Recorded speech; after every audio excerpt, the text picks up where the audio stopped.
போகிற பாடம் தேவனுக்கு சித்தமாக இருந்தால் நம்ம டிவியில் இது பண்ணலாம். இல்லை அப்படின்னா நம்ம என்ன பண்ணலாம், நமக்கு புத்தகம் எல்லாத்துக்குமான ஒரு புத்தகம் என்ன பண்ணப்பட்டிருக்கு அப்படின்னு கொடுக்கப்பட்டிருக்கு. அதுதான் பரிசுத்த வேதாகமம், அதுதான் நமக்கு ஒளி. ஸோ அதனால் அந்த ஒளியை என்ன பண்ணலாம்னா பிடிச்சிட்டு இன்றைக்கி சப்ஜெக்டுக்குள்ளே நம்ம கடந்து போகலாம். ஸோ சப்ஜெக்டோட தலைப்பு என்ன நம்ம பார்த்தோம்,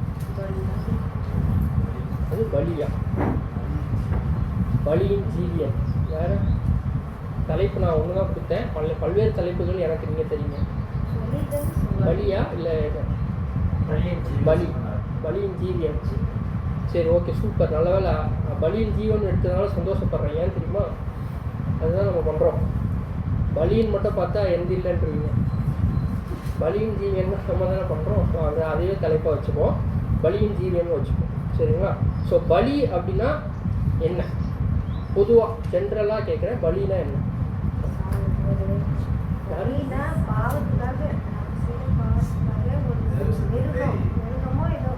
இல்லை, ஜென்ரலாக இந்த பாவத்தை விட்டுருங்க, எல்லாத்தையும் விட்டுருங்க. பலினா சிம்பிளாக ஒரு பலி அப்படின்னு என்ன? சரி, இல்லை நாங்கள் அது நீங்கள் ஆவிக்குரிய ரீதியாக சொல்கிறீங்க. சிம்பிளாக ஒரு நார்மலாக இருக்கீங்க, ஒரு உலகத்தார் மாதிரி உலகத்தார் இருக்காங்கன்னு வச்சுங்க, அவங்கள்ட்ட பலினா என்ன சொல்லுவாங்க? வெட்டுவாங்க. சரி, ஓகே, அது எதுக்கு வெட்டுறாங்க? அதாவது ஏதோ ஒரு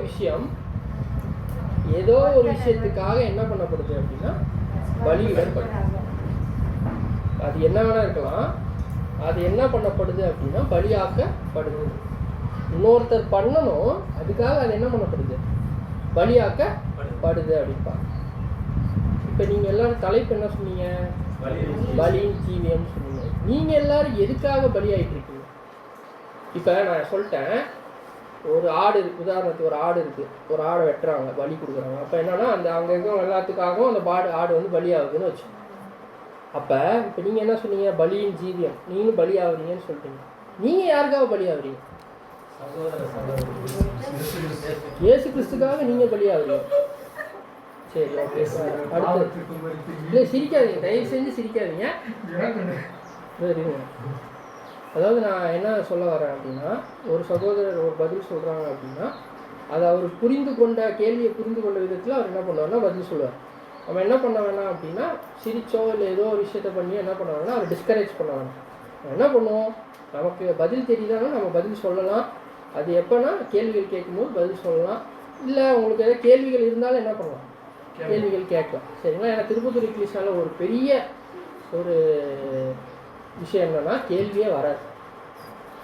கேள்விகள் கேட்கலாம், ஆனால் கேள்வி என்ன வரணும்னா வராது. ஸோ அதனால் கேள்வி கேட்கறதுக்கும் என்ன இருக்குது அப்படின்னா உங்களுக்கு இது இருக்குது. ஆனால் நம்ம என்ன பண்ணலாம்னா ரொம்ப சீரியஸாக, ஏன்னா பலி செலுத்தும் போது அது ஆடு சிரிச்சிட்டு இருக்குமா? சிரிக்காது. ஸோ அது பலி ஆகிட்டு இருக்கு. சரிங்களா? ஸோ அப்போ அந்த அடிப்படையில் நம்ம என்ன பண்ணலாம் அப்படின்னா இந்த பாடத்தை அணுகலாம். இது முற்றிலும் எப்படி இருக்குன்னா, கொஞ்சம் ஸ்டார்டிங்கில் ஈஸியாக புரியும். அதுக்கு தான் நான் இது போகலான்னு பார்த்தேன், முடியல. ஸோ ஸ்டார்டிங்கில் ரொம்ப ஈஸியாக புரியும், போக போக என்ன ஆகும்னு பார்த்தீங்க அப்படின்னா கடினமான ஒரு பாடமாக இருக்குது. இது வரைக்கும் நீங்கள் கேட்டிருக்க மாட்டீங்க மேக்ஸிமம். சரியா? ஸோ அதன் அடிப்படையில் தான் இங்கே பார்க்க போகிறோம். ஸோ பலி அப்படின்னு எடுத்துக்கிட்டோன்னா, ஒரு ஆடோ ஒரு மாடோ பலியிடப்படுதுன்னா அது யாருக்கோ ஒருத்தருக்காக என்ன பண்ணப்படுது, பலியிடப்படுது. இப்போ நீங்கள் எல்லோரும் என்ன சொன்னீங்கன்னா, பலியின் ஜீவியம் நான் பண்ண வந்திருக்கேன், பலியின் ஜீவியம் தான் நம்ம வாழ்கிறோம்னு சொன்னோம். இப்போ பலி ஆகிட்டு இருக்கீங்கன்னா யாருக்காக பலி ஆகுறீங்கன்றதான் கேள்வி. உலக ஜனங்கள் வேறு, உங்களுக்காகவே நீங்கள் பலி ஆகுறீங்களா? ஓகே, அதுவும் ஓகே. சரி, இப்போ இது அடிப்படையில் நம்ம என்ன பண்ணலாம்னா பாடத்துக்குள்ளே போகலாம். இந்த கேள்வியை மைண்டில் வச்சுக்கோங்க. சரி, இதன் அடிப்படையில் நம்ம என்ன பண்ணுறோம்னா பாடத்துக்குள்ளே போகிறோம். நான் வேறு இது இருக்குன்ற நம்பிக்கையில் ஸ்லைடை மாற்றிட்டு இருக்கேன். ஓகே, ஸோ அதன் அடிப்படையில் முதலாவது பலி அப்படின்னு எடுத்துக்கிட்டோம்னா, பல்வேறு பலிகள் நமக்கு வேதாகமத்தில் இருக்குது. ஏதாவது ஒரு பலிகள் சொல்லுங்க பாப்போம். பாவ நிவாரண பலி, குற்ற நிவாரண பலி, வீடு பலி. இதுதான் நான் எதிர்பார்த்தேன். முதலாவது என்ன பலி அப்படின்னு நான் எதிர்பார்த்தேன் அப்படின்னா வீடு பலி. சரி, வேற முதலாவது பலியிடப்பட்ட ஒரு மிருகம் சொல்லலாமா? சொல்லலாம். ஒரு ஆடு வந்து என்ன பண்ணப்பட்டுச்சுன்னா தலைச்சம்பிள்ளைக்காக என்ன பண்ணப்பட்டுச்சுன்னா பலியிடப்பட்டுச்சு. இது எங்கே? எகிப்துலையா? என்ன அது அது என்ன அது சொன்னாலே உங்களுக்கு என்ன ஞாபகம் வரணும்? இப்போ தான் வந்து ரீசெண்டாக வேற பூசப்பட்டுச்சு. சரி, அங்கே வந்து என்ன ஆக்கப்பட்டுச்சுன்னா ஒரு ஆடு பலியிடப்பட்டுச்சு அப்படின்னு பார்க்குறோம். அது என்னைக்கு நடந்துச்சு? ஏப்ரல் 11 ஆபீப்லாம் நீசான் 14 அப்படின்னு ஓகே. ஸோ இப்போ நம்ம என்ன பார்க்க போகிறோம் அப்படின்னா, பலி செலுத்துறதுல கிறிஸ்து சபை 2 பேர் இருக்காங்க. நான் போட முடியாதுன்னு சொல்கிறேன். கிறிஸ்து சபை, கிறிஸ்து பலி பலி பல்வேறு பலிகள் அவர் செலுத்துறாரு. சபையும் பல்வேறு பலிகள் செலுத்துது. கிறிஸ்து செலுத்துகிற பலி யாருக்கு அப்ளை ஆகுது, சபை செலுத்துகிற பலி யாருக்கு அப்ளை ஆக போகுது இல்லை ஆகுது அப்படின்ற விஷயத்த என்ன பண்ண போகிறோம்னா இன்னைக்கு பார்க்க போகிறோம். சரிங்களா? ஸோ அதனால தான் பலின்னு பார்த்தோம். இதில் 4 விதமான பலிகள் என்ன பண்ண போகிறோம் அப்படின்னா நம்ம எடுத்துப்போம். இப்போ சிஸ்டர் சொல்கிற மாதிரி பல்வேறு பலிகள் இருந்தாலும் இதில் எது பிரதானமாக தேவனுடைய திட்டத்துக்கு இணங்க இருக்கோ அந்த பலிகள் என்ன பண்ண போகிறோம்னா இன்னைக்கு பார்க்க போகிறோம். ஸோ முதலாவது நம்ம பார்க்க போகிற பலி பஸ்கா, 2வது பார்க்க போகிற பலி ஈடு பலி, 3வது ஒப்புரவாகுதலின் பலிகள்.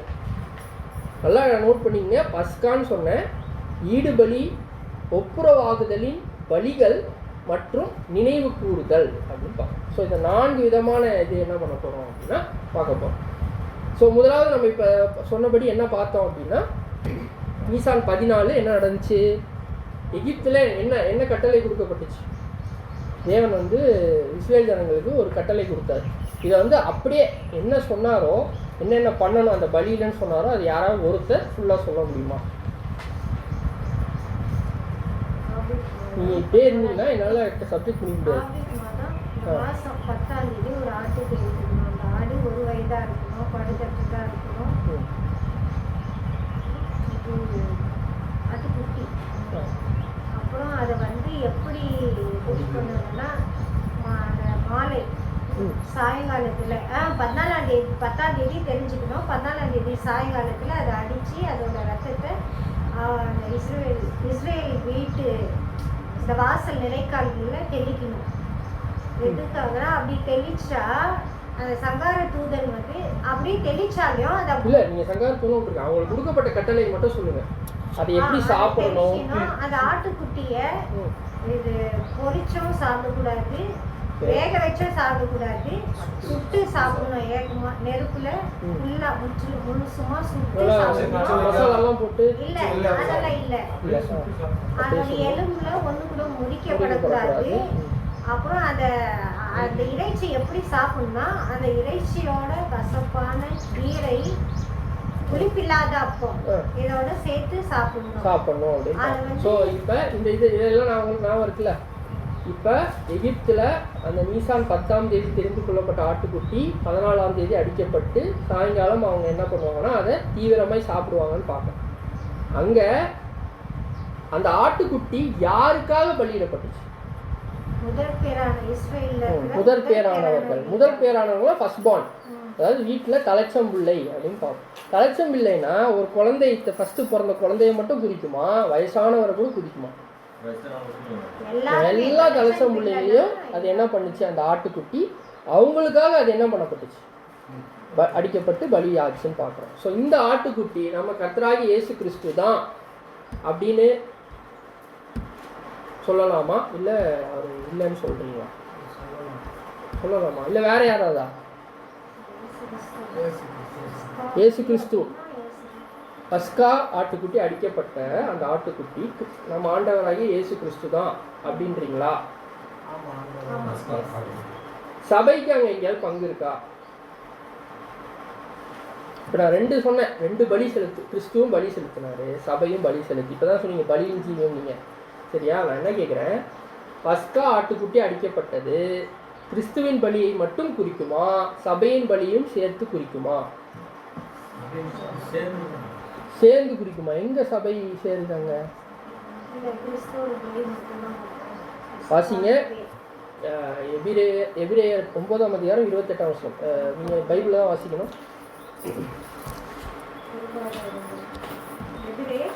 9ஆம் அதிகாரம் 28.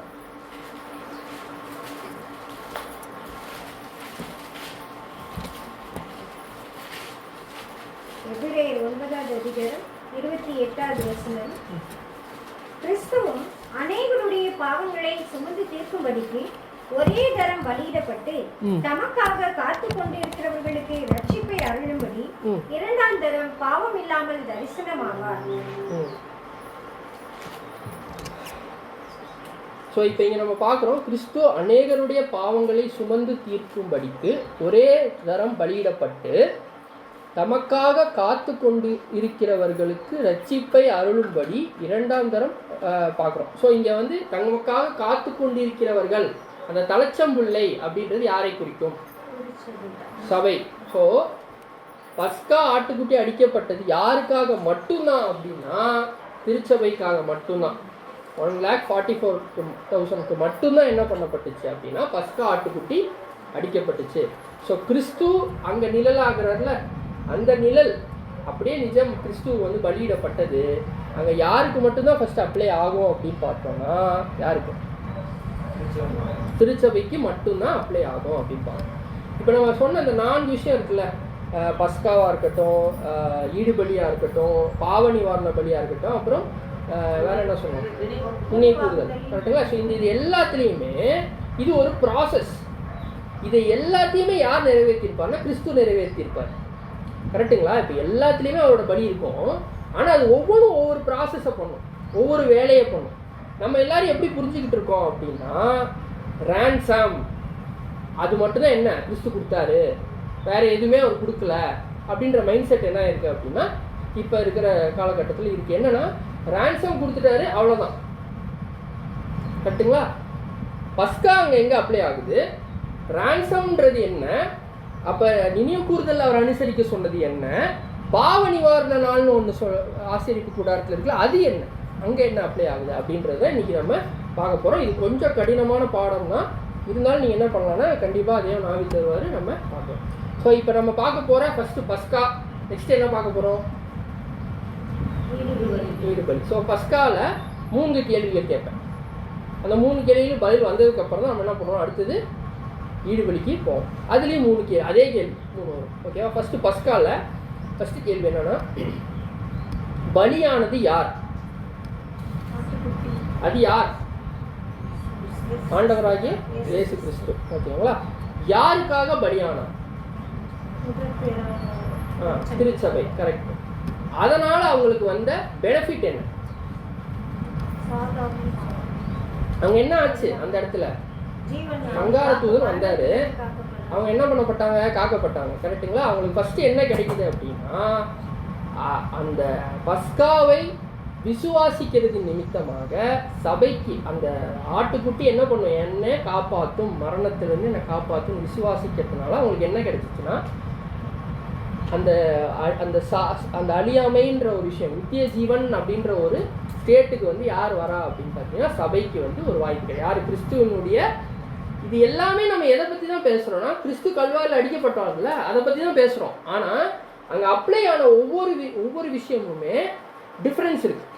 உதாரணத்துக்கு பஸ்கா அடிக்கப்பட்டதும் சிலுவையில் தான், ஈடுபலியும் அங்கே தான் கொடுத்தாரு, பாவ நிவாரண பலியும் அங்கே தான் நிறைவேறப்பட்டுருச்சு அவர் இதில். அதுக்கப்புறம் என்ன பண்ணுறோம், என்னுடைய மாம்சம் ரத்தத்தையும் பானம், அதுவுமே என்ன பண்ணப்படுதுன்னா அங்கே தான் மரணத்தினால் நம்ம நினைவு கூறுறோம். ஸோ எல்லாமே சிலுவையில் தான் நடக்குது, ஆனால் ஒவ்வொன்றுத்துக்கும் ஒவ்வொரு வேலை. ஓகேங்களா? ஸோ இதுதான் வந்து ரொம்ப முக்கியம். ஃபஸ்ட்டு நம்ம பார்த்தது பஸ்கா. அந்த பஸ்காவில் ஃபஸ்ட்டு கேட்ட கேள்வி என்ன அப்படின்னா பலியானது யார்? அது கர்த்தராகிய இயேசு கிறிஸ்துன்னு பார்த்துட்டோம். யாருக்காக பலியானா சபை, திருச்சபைக்காக தான் பலியானான்னு பார்க்குறோம். அதனால் அவங்களுக்கு வந்த பெனிஃபிட் வந்து நித்திய ஜீவன். அவங்களுக்கு வந்து மரணத்திலிருந்து ஒரு விடுதலை வந்து யாருக்கு வழங்கப்படுதுன்னா சபைக்கு வழங்கப்படுது அப்படின்னு.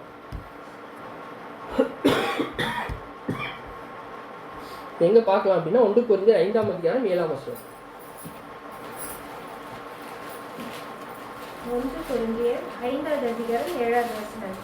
ஆகையால் நீங்கள் புளிப்பில்லாதவர்களாய் இருக்கிறபடியே புதிதாய் பிசைந்த மாவாய் இருக்கும்படிக்கு பழைய புளித்த மாவை புறம்பே கழித்துக் கொள்ளுங்கள். ஏனெனில் நம்முடைய பஸ்காவாகிய கிறிஸ்து நமக்காக பலியிட. யாருக்காக? நமக்காக. ஸோ சபைக்காக மட்டும்தான் பஸ்கா ஆகிய கிறிஸ்து இயேசு என்ன ஆகப்பட்டார், பஸ்காவாகிய கிறிஸ்து இயேசு பலியிடப்பட்டார். ஸோ தலைச்சம்பிள்ளை அப்படின்றது இங்கே யாரை தான் குறிக்கணும், சபையை மட்டும்தான் குறிக்கும் அப்படின்னு பார்க்கணும். இதை வந்து உலக ஜனங்களுக்கு முன்னாடியே நமக்கு என்ன பண்ணப்பட்டுருச்சுன்னா கொடுக்கப்பட்டுருச்சு. கரெக்டுங்களா? இப்போ எகிப்து என்ன உலகம், எகிப்துக்கு முன்னாடியே யார் காக்கப்படுறா அப்படின்னு பார்த்தீங்கன்னா தலைச்சம்பிள்ளைகள். தலைச்சம்பிள்ளைகள்ன்றது யார் அப்படின்னா முதற் பேரானவர், அவர் தான் சபைன்னு பார்க்கணும். ஸோ உலகத்துக்கு முன்னாடியே இது யாருக்கு அப்ளை ஆகிருது அப்படின்னு பார்த்தோன்னா சபைக்கு அப்ளை ஆகிருது அப்படின்னு பார்க்குறோம். ஸோ இப்போ ஃபஸ்ட்டு நம்ம இது பார்த்துட்டோம், இது பஸ்கா பார்த்துட்டோம். அதில் சாக்ரிஃபைஸ் ஆகிறது, அதாவது பலியிடப்படுறது வந்து கிறிஸ்து. அப்ளைடு டு ஹூம், யாருக்கு அப்ளை ஆகுதுன்னா சபை. வாட் டு தே கெட், அதாவது என்ன அவங்களுக்கு கிடைக்கிது அப்படின்னு பார்த்தோம்னா அவங்களுக்கு வந்து மரணத்திலிருந்து விடுதலை கிடைக்கும். நித்திய ஜீவன் வேணாம், இது தவறாக போயிடும். ஸோ நித்திய ஜீவன்றது உலக ஜனங்களுக்கு தான் வருதுன்னு ஆயிரும். ஸோ அதனால் நம்ம என்ன பண்ணலாம் அப்படின்னா மரணத்திலிருந்து அவங்களுக்கு ஒரு விடுதலை கிடைக்குது அப்படின்னு. ஸோ ரோமர் 6ஆம் அதிகாரம் 22ஆம் வசனம். ரோமர் 6ஆம் அதிகாரம் 22ஆம் வசனம். இப்பொழுது நீங்கள் பாவத்தினின்று விடுதலையாக்கப்பட்டு தேவனுக்கு அடிமைகள் ஆனதினால் பரிசுத்தமாகுதல் உங்களுக்கு கிடைக்கும் பலன் முடிவோ நித்திய ஜீவன். ஸோ முடிவோ நித்திய ஜீவன். ஸோ இந்த நித்திய ஜீவனுக்கு வந்து இங்கே தமிழாக்கத்தை அப்படி கொடுத்துருக்காங்க. பட் இது எதை குறிக்குது அப்படின்னு பார்த்தீங்கன்னா மரணத்திலிருந்து ஒரு விடுதலையை தான் குறிக்குது அப்படின்னு பார்க்கணும். ஸோ உங்களுக்கு கிடைத்த பலன், இதனால உங்களுக்கு என்ன பலன் கிடைக்குது அப்படின்னா நித்திய ஜீவன் அப்படின்ற விஷயம் பார்க்க. ரோமர் 5ஆம் அதிகாரம் 1ஆம் வசனம். ரோமர் 5ஆம் அதிகாரம் 1ஆம் வசனம். இவ்விதமாக நாம் விசுவாசத்தினாலே நீதிமான்கள் ஆக்கப்பட்டிருக்கிறபடியால் நம்முடைய கர்த்தராகிய இயேசு கிறிஸ்து மூலமாய் தேவனிடத்தில் சமாதானம் பெற்றிருக்கிறோம். ஸோ தேவனிடத்தில் நமக்கு என்ன இருக்கு அப்படின்னா சமாதானம். ஆனால் இது எப்போதான் நமக்கு கிடைக்கும்னா பஸ்காவாகிய கிறிஸ்து எனக்காக என்ன பண்ணப்பட்டிருக்காரு, பலியிடப்பட்டிருக்காரு. நான் என்ன பண்ணணும், வசனம் வாசிச்சுருங்க திரும்பவும்.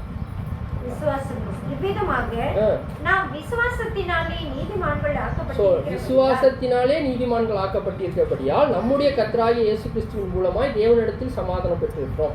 ஸோ அது பஸ்காவை விசுவாசிக்கிறதுனால தான் என்ன ஆகுது அப்படின்னா நமக்கு அந்த நித்திய ஜீவன்ற ஒரு விஷயம் மேலே பலன் அப்படின்னு பார்த்தோம்ல அது நமக்கு கிடைக்குது அப்படின்றது பார்க்கணும். ஸோ இது வந்து நமக்கு தெளிவாயிடுச்சு. நீசான் 14ஆம் தேதி நடந்த பஸ்கா எதுக்கு நிழல் அப்படின்னு பார்த்தோம். இப்போ அடுத்தது என்ன பார்த்தோம், 4 விஷயம் சொன்னேன், 4 பலிகள் சொன்னேன். முதலாவது பலி பஸ்கா இப்போ பார்த்துட்டோம். 2வது பலி என்ன, ஈடுபலி, இங்கிலீஷில் ரேன்சம். ஸோ ஈடுபலி அப்படின்னா உங்களுக்கு எல்லாம் பேசிக்கெலாம் தரமாக இருப்பீங்க.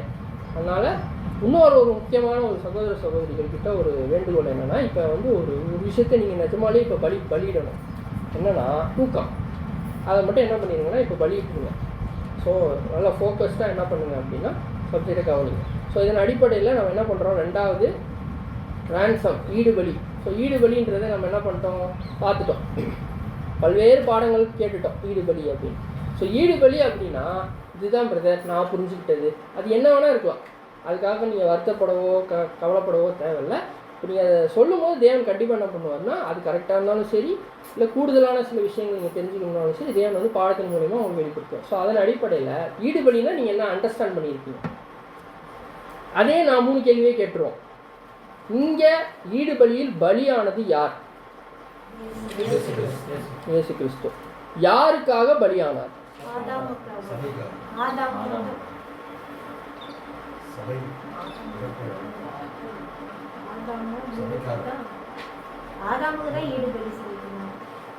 ஈடுபலினா என்ன, ஈடு அப்படின்னா அப்ப இங்க ஒரு பலி அவர் கொடுத்துருக்காருன்னா இங்க வந்து அதுக்கு ஈக்குவலா ஏதோ ஒரு விஷயத்த வாங்கியிருக்காருல்ல, அது என்னது, ஆதாம சும்மா அப்படியே வாங்கிட்டாரு. என்ன ஆதாம்னா ஆதாம்னா ஒரு தெளிவான ஒரு ஸ்டேட்மெண்ட்டோட சொல்லுவாங்க. அதான் அந்த பல்லுன்னா ஆதாமோட பல்லா இல்லை என்ன, எனக்கு புரியல என்னது.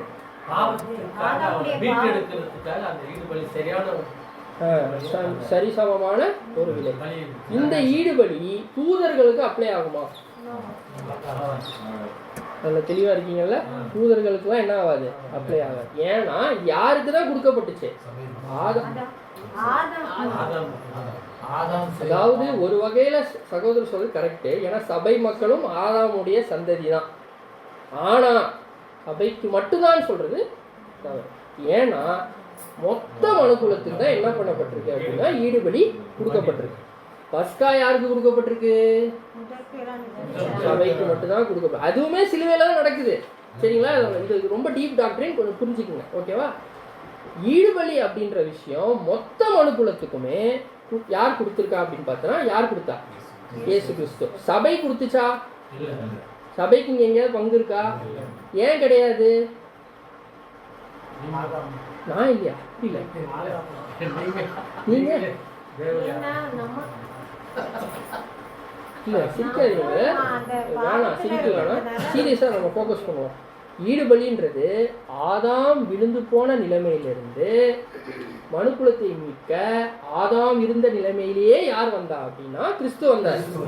இப்ப நீங்க எல்லாரும், நம்ம எல்லாரும் ஏன் ஈடுபலி கொடுக்க முடியாதுன்னு சொல்றீங்க? ஆதாமின் சந்ததியினால வந்ததுனால. பாவத்துல இருக்க ஒருத்தன் எப்படி பாவத்துல இருக்கிற இன்னொருத்தருக்கா என்ன பண்ண முடியும்? சங்கீதத்துல படிப்போம் நம்ம. ஒரு சகோதரனை எப்படி நீங்க மறுபடியும் காப்பாற்ற முடியும்னு சொல்லி சங்கீதத்துல வாசிப்போம். ஸோ வசனம் இல்லை, எடுக்கல. ஸோ அது நமக்கு அப்ளை ஆகும். ஸோ ரேன்சம் அப்படின்றது யார் மட்டும் தான் கொடுத்தா அப்படின்னா கர்த்தராகிய இயேசு கிறிஸ்து மட்டும்தான் என்ன பண்ணாருன்னா கொடுத்தார் அப்படின்னு. யாருக்காக கொடுத்தார்? ஒட்டுமொத்த மனுக்குலம், ஆதாமின் சந்ததி இல்ல ஒட்டுமொத்த மனுக்குலத்துக்காக கொடுக்கப்பட்டுச்சு அப்படின்னு பார்க்கிறோம். இதனால் அவங்க பெற்றுக்கொண்டது என்ன? 3 கேள்வி தானே எப்போதும் வச்சோம். யாருக்காக என்ன கிடைச்சிச்சு அவங்களுக்கு? நித்திய ஜீவனா?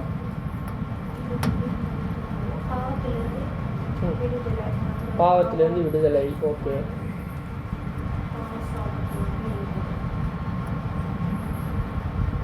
இந்த ஆங்கிள் யோசிச்சிருக்கீங்களா? என்ன அவங்களுக்கு அப்ளை ஆகணும்? யாருக்கு இதை என்ன கேட்டோம்? வாட் இது என்ன கிடைக்கும் அவங்களுக்கு?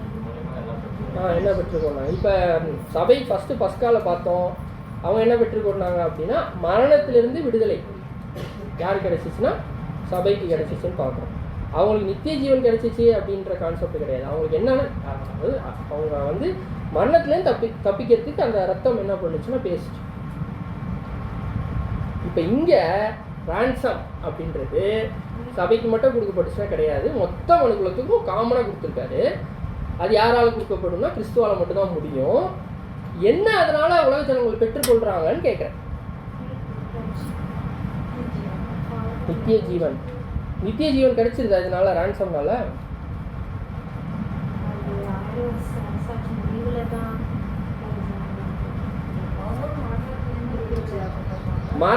ஓகே, மரணத்திலிருந்து விடுதலையாக்கப்படுறாங்கன்னு சொல்றீங்க. ஆனா அங்க நித்திய ஜீவன் எப்படி கிடைச்சிச்சுன்னு சொல்றீங்கன்னு நான் கேட்கிறேன். வாசிங்க உபாகமம் 19ஆம் அதிகாரம் 21ஆம் வசனம்.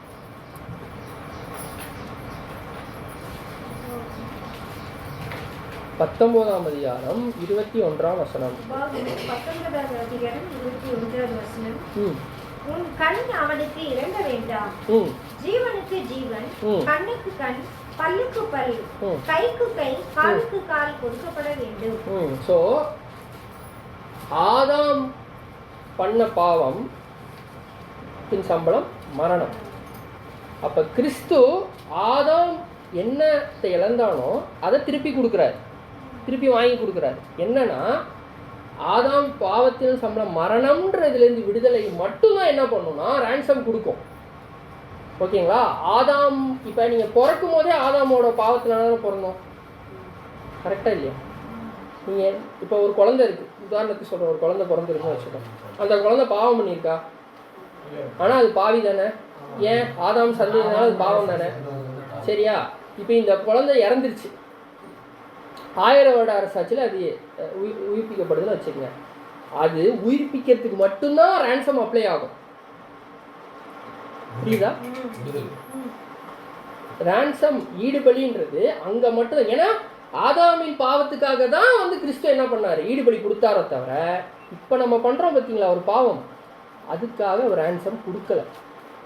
அப்போ அந்த குழந்தைக்கு, அந்த குழந்தை சப்போஸ் இந்த பூமியிலேருந்து வளர்ந்து பல்வேறு தவறுகள் பண்ணியிருக்கோம்ல, அந்த தவறுகளுக்கெல்லாம் ரான்சம் பாவ மன்னிப்பு கொடுக்காது.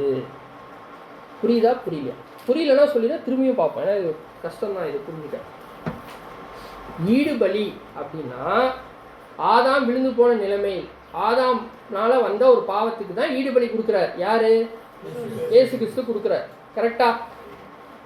நான் பிறக்கும் போதே ஆதாமோட பாவத்தில் தான் பிறந்தேன். அதுக்கு அவர் என்ன பண்ணிடுவார்? ட்ரான்ஸ்ஃபார்ம் அப்ளை ஆயிரும். நான் பண்ணுவேன் இல்லை பாவம், நான் பண்ணுறேன்னா இல்லையா பாவம்? பண்ணுவேன் கண்டிப்பாக. எழுது போட நான் பண்ணுவேன் கண்டிப்பாக. நான் என்னோட பாவம் எதில் வராது, அப்ளை ஆகாதுன்னா ரேன்சமில் அப்ளை ஆகாது. ஏன்னா ரேன்சம் கொடுத்ததே எதுக்குன்னா ஆதாமுடைய பாவத்துக்கு மட்டும்தான். புரியுதுங்களா? இல்லை, ஆதாமின் சந்ததியில் ஆதாம் இருக்கார்ல, ஆதாம்னால ஒரு பாவம் வந்துச்சுல பூமிக்குள்ள, எல்லாருக்குமே வந்துருச்சு, எல்லார்ட்டையுமே அது இருக்கு. ஓகேவா? அந்த பாவத்துக்காக கிறிஸ்து என்ன பண்ணாருன்னா பலியிடப்பட்டார். ஆனால் சகோதரர் டீன் ஒரு பாவம் பண்ணுவார்ல, நானே ஒரு பாவம் பண்ணுவேன்ல, அதுக்கு அப்ளை ஆகாட்டார். புரியுதுங்களா? புரிஞ்சிருச்சா? இல்லை ஏதாவது கேள்வி இருந்தால் தயவுசெய்து கேட்டுருங்க, இல்லைன்னா ரொம்ப கன்ஃபியூஸ் ஆகிடும். இது ரொம்ப ஆழ்ந்த சத்தியமானது. புரிஞ்சுதா? நம்ம தனியா தனிப்பட்ட முறையில நம்ம ஏதாவது நம்ம செய்யற பாவத்துக்கு அந்த ஈடுபலி அப்ளை ஆகும். ஸோ ஈடுபலி எதுக்கு தான் அப்ளை ஆகும்னா ஆதாம் நாள் விழுந்து போன அந்த பாவத்துக்கு மட்டும்தான் என்ன ஆகும்னா அப்ளை ஆகும் அப்படின்ற விஷயத்த புரிஞ்சுக்கணும். அப்போ நான் இப்போ நம்ம கேட்டோம்ல ஒரு கேள்வி, என்ன கேட்டோம்? யார் பலியிடப்பட்டார் ஃபர்ஸ்ட்டு ரேன்சம்ல? கர்த்தராகிய இயேசு கிறிஸ்து. யாருக்கு இது அப்ளை ஆகும்? மறுபடியும் மொத்த மனுக்குலம். ஓகேவா? ஸோ மொத்த மனுக்குலத்துக்கு அப்ளை ஆகும். ஆனால் அது அவங்கள என்ன மட்டும்தான் பண்ணுன்னா 1000 வருட சாட்சியில் உயிர்ப்பிக்க மட்டும்தான் யூஸ் ஆகும். உயிர்த்தெழுப்ப மட்டும்தான் யூஸ் ஆகும். அனஸ்தியாசிஸ், அதாவது அது உங்களுக்கு அந்த பாடம் கேட்டிருக்க மாட்டீங்க. சரி, அதாவது உயிர்த்தெழுப்ப மட்டும்தான் யூஸ் ஆகுமே தவிர அதுக்கப்புறம் அந்த 1000 வருட அரசாட்சியில் அவங்க வாழ்ந்து காட்டணும் பாருங்க, அந்த வாழ்க்கையில் அவங்க பண்ணுற பாவத்துக்கு ஈடுபலி என்ன ஆகாது? அப்ளை ஆகாது. இதுதான் அவங்க மைண்டில் வச்சுக்கணும். ஸோ அவங்க உயிர்த்தெழுப்புறதுக்கு தான் மரணத்துலேருந்து மரணத்தில் வந்த சாபத்து நம்ம ஆதாம் பண்ண பாவத்தில் வந்த மரணத்தை மட்டும்தான் அவர் சரிசம விலை கொடுத்து மனுஷனை எழுப்பியிருக்காரோ தவிர அவன் பண்ணுறான்ல பாவம், ஒவ்வொருத்தரும் பண்ணுற பாவத்துக்கு அவர் ஈடுபலி என்ன பண்ணல, கொடுக்கல. புரியுதா? ஏதாவது கேள்விகள் இருந்தால் தயவுசெய்து கேட்டுருங்க.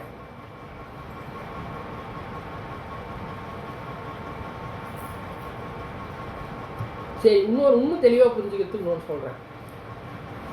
கிறிஸ்து பலவந்தப்படுத்தப்பட்டு போய் நீ பலி கொடுன்னு தேவன் அனுப்பிச்சாரா இல்லை அவரா போனாரா? அவரே தான் போனார். வசனம் இருக்கா? இதோ நான் வருகிறேன், என்ன புத்தக சொல்லி என்னை பற்றி அதெல்லாம் நம்ம பார்த்துருக்கோம். அதெல்லாம் நான் இருக்குல்ல.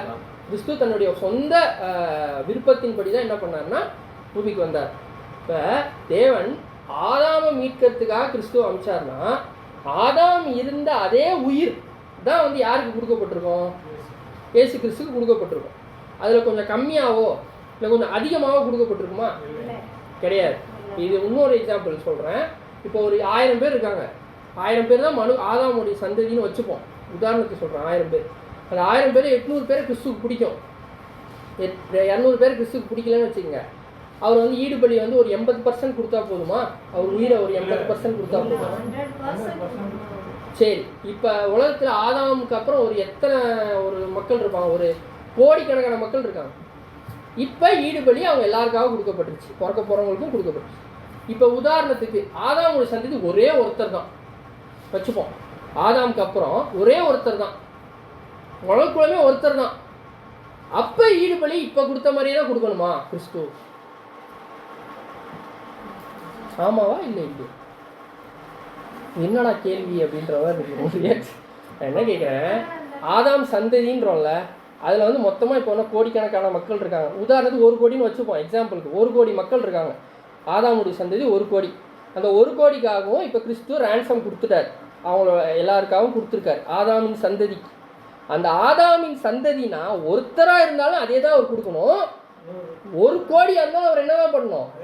அதே தான் கொடுக்கணும். அவர் அதுக்காக கம்மியாக கொடுப்பாரு அதிகமாக கொடுப்பாருன்னு கிடையாது. தேவன் அவருக்கு கொடுத்தது ஆதாமுக்கு ஈக்குவலாக ஒரு லைஃப்பை கொடுத்து தான் பூமிக்கு அனுப்பிச்சார். ஆதாமுக்கு ஈக்குவலாக அவர் லைஃப் கொடுத்துட்டார், அவ்வளவுதான். அது ஆதாமுடைய பாவத்தினால வந்த மரணத்தை மட்டும்தான் இது பண்ணுவோம் தவிர மற்ற உலக ஜனங்கள் பண்ணுற பாவத்தையோ நம்ம பண்ணுற பாவம் நம்மளா சுயமாக பண்ணுற பாவத்தை என்ன பண்ணாதுன்னா போக்காது. ஸோ இது எதுக்கு இப்போ நீ இவ்வளோ ஸ்ட்ரெஸ் பண்ணுறேன்னா அதுக்கு தான் இத்தனை பலி. புரியுதுங்களா? நீங்கள் எல்லாம் நினச்சிடணும் ரேன்சம்லேயே எல்லாமே இதாக இருக்குப்பா, நான் பண்ணுற பாவமும் என்ன ஆயிரும், ரேன்சம்லேயே போயிடும், அவ்வளோதான் அப்படின்னு என்ன நினச்சிட்ருக்கோம், நம்ம நினச்சிட்ருக்கோம். ஆக்சுவலாக ரேன்சமில் அது அப்ளை ஆகுது. ஆடமிக் சின், அதாவது ஆதாமின் பாவம், ஆதாம்னால் வந்த பாவத்துக்கு மட்டும்தான் அது என்ன ஆகும்னா பொருந்தும். அப்போ இவ்வளோ நாள் நான் பாவம் பண்ணின்னுக்கிறேனே பிரதர், தெரியாமையோ தெரிஞ்சோ நான் பண்ணுறேனே, இதெல்லாம் ஒன்றும் மன்னிக்கப்படலையா அப்படின்னு ஒரு கேள்வி வருமா வராதா? இப்போ இது வரைக்கும் வரலையா, இப்போ தான் வருதா? யோசிப்போம்.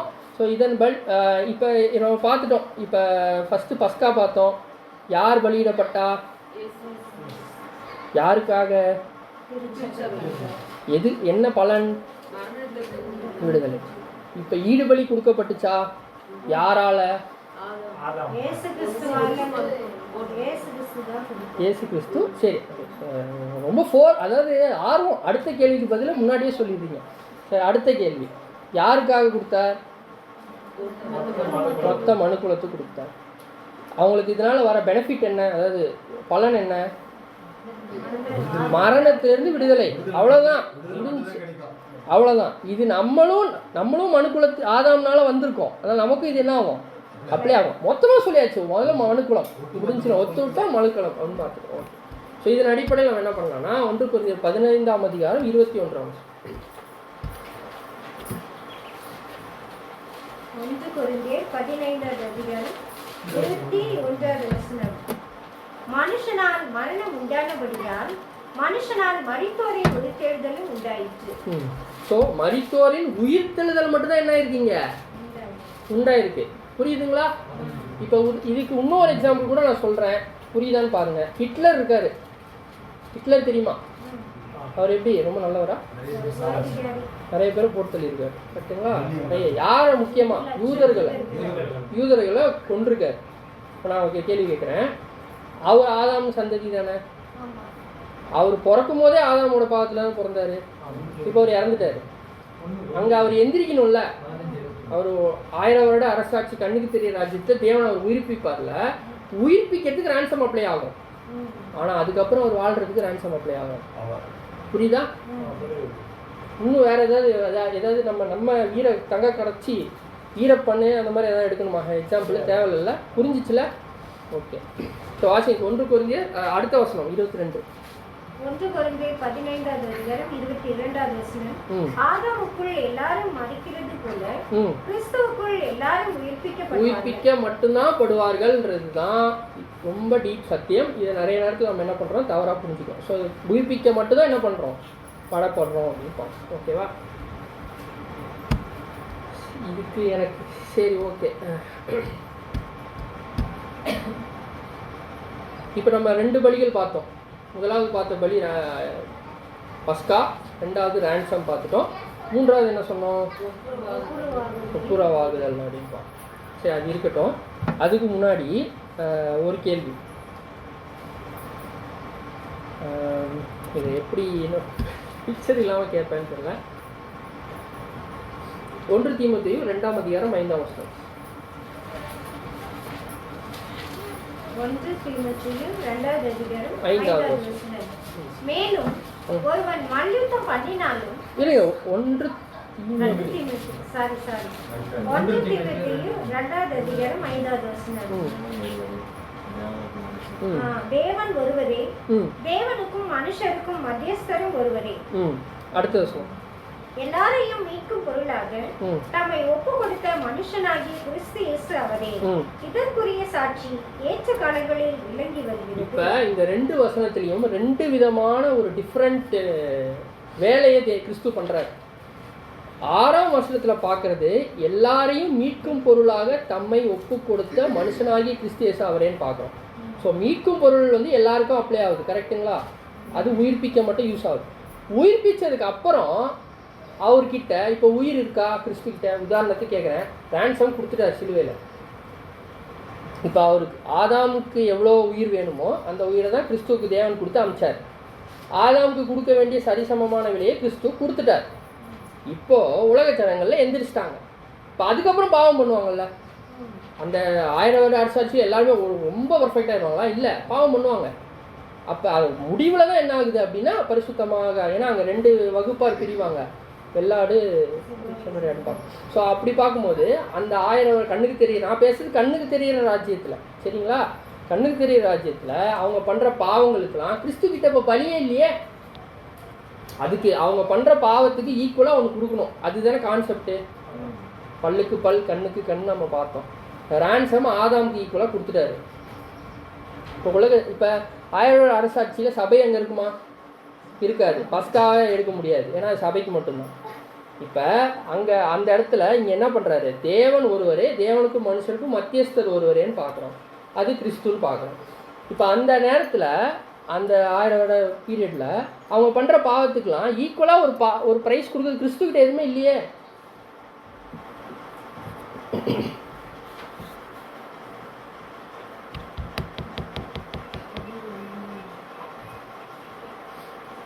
மூணாவது டைட்டில் வச்சா யோசிங்க. அதாவது மத்தியஸ்தர் வேலை. ஓகே, அவர் பார்க்க வேண்டிய ஒரு ஒர்க் என்ன அப்படின்னு பார்த்தீங்கன்னா மத்தியஸ்தம் பண்ணணும். யாருக்கு? தேவனுக்கும் மனுஷனுக்கும் மத்தியஸ்தர் யார்? அவர் ஒருத்தர் தான் பார்க்கும்போது அவர் என்ன பண்ணணும், மனுஷனையும் தேவனையும் ஒப்புரவாக்கணும். ஒப்புரவாக்கிறதுக்கு மத்தியஸ்தம் அவர் பண்ணணும். மத்தியஸ்தம் பண்ணுறதுக்கு அவருக்கு அங்கே என்ன என்ன இருக்குது அங்கே பலி? அவர் எதை கொடுப்பாரு அங்கே? இப்போ தேவன் கேட்குறாரு, கரெக்டுங்களா? இப்போ அவன் ஒரு பாவம் பண்ணுறாங்கன்னா அதுக்கு ஈக்குவலாக இவர் ஒரு விஷயத்த கொடுத்தா தானே அங்கே அவங்கள ஏற்றுப்பார்.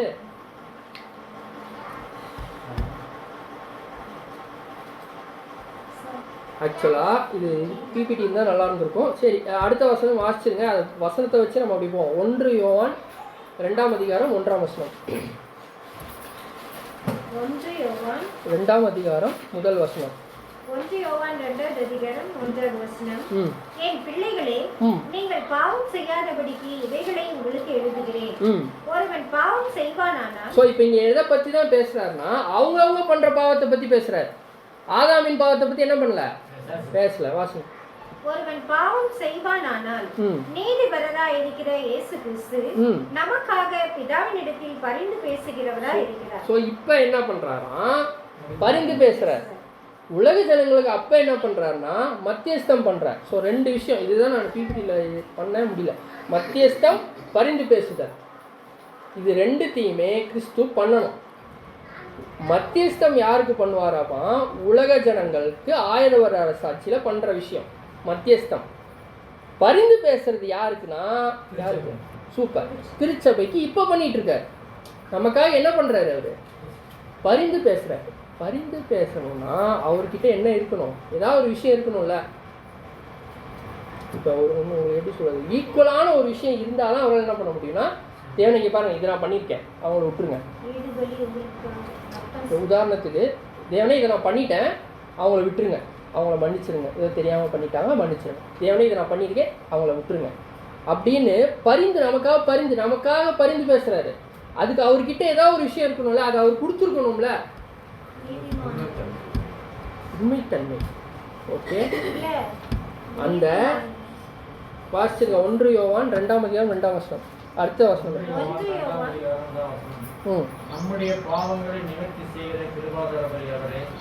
நம்முடைய பாவங்களை மாத்திரமல்ல, சர்வ லோகத்தின் பாவங்களை நிவர்த்தி செய்கிற பலியாக இருக்கிறார். ஸோ இப்போ கிருபாதார பலி, இப்போ பல்வேறு விஷயங்கள் இப்போ மண்டைக்கு வந்துருச்சு. என்னன்னா மத்தியஸ்தம் பண்ணுறாரு, பரிந்து பேசுகிறாரு, இது 2த்தையும் சேர்த்தது தான் கிருபாதார பலி. ஆக்சுவலாக அது என்னன்னா இங்கே நான் போட முடியல.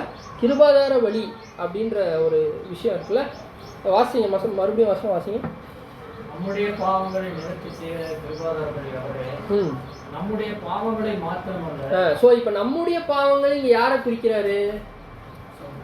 நம்முடைய பாவங்களாகி நிவர்த்தி செய்கிற கிருபாதாரி பலி அவரே.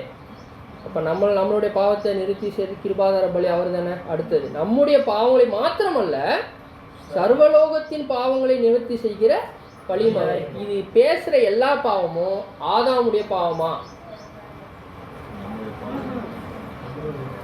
கரெக்டுங்களா? நம்மளுடைய பாவங்கள் தான் இது, தவிர ஆதாம் பாவம் கிடையாது. ஆதாம் பாவம் எங்கேயே முடிஞ்சிருச்சு, ரான்சம்லேயே முடிஞ்சிருச்சு.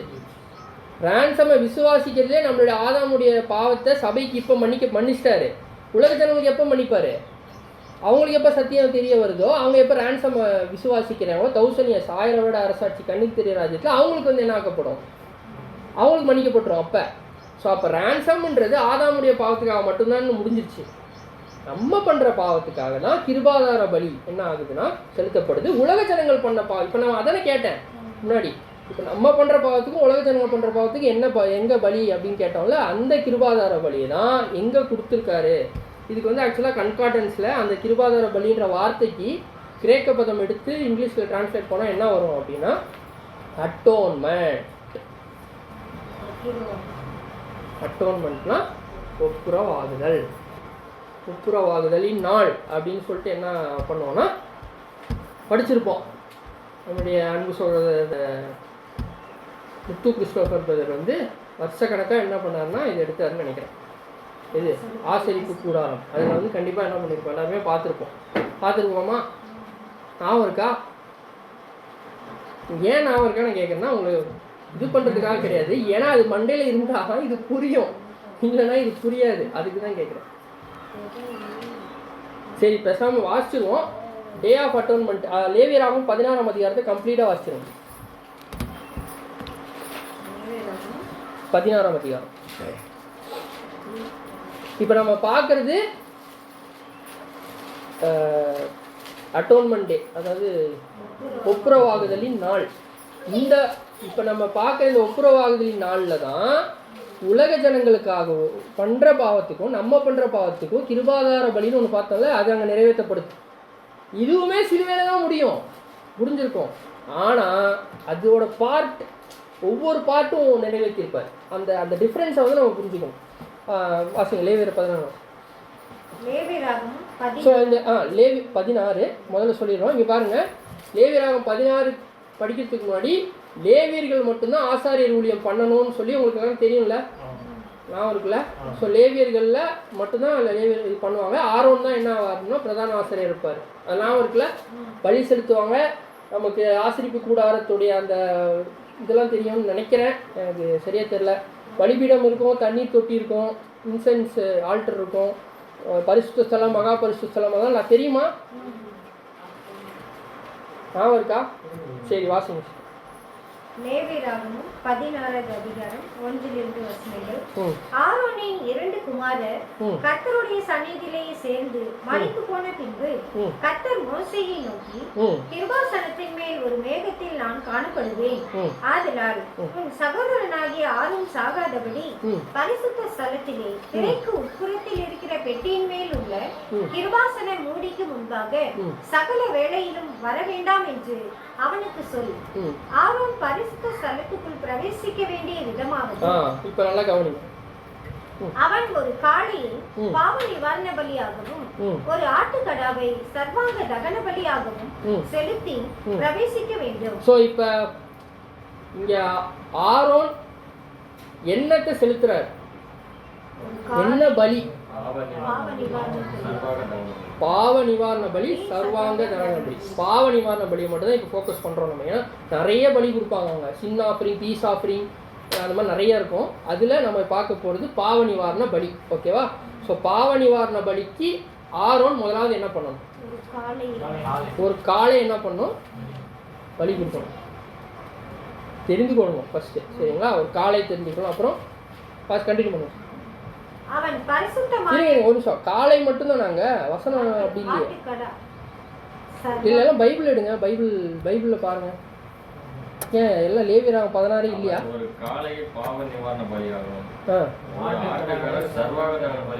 சூப்பர். ஸோ ரெண்டா பிரியுது, அதுதான் நான் கேட்டேன். ஸோ இப்போ காளையை வந்து பாவ நிவாரணம், இது சர்வாங்க தகன பலி, எது?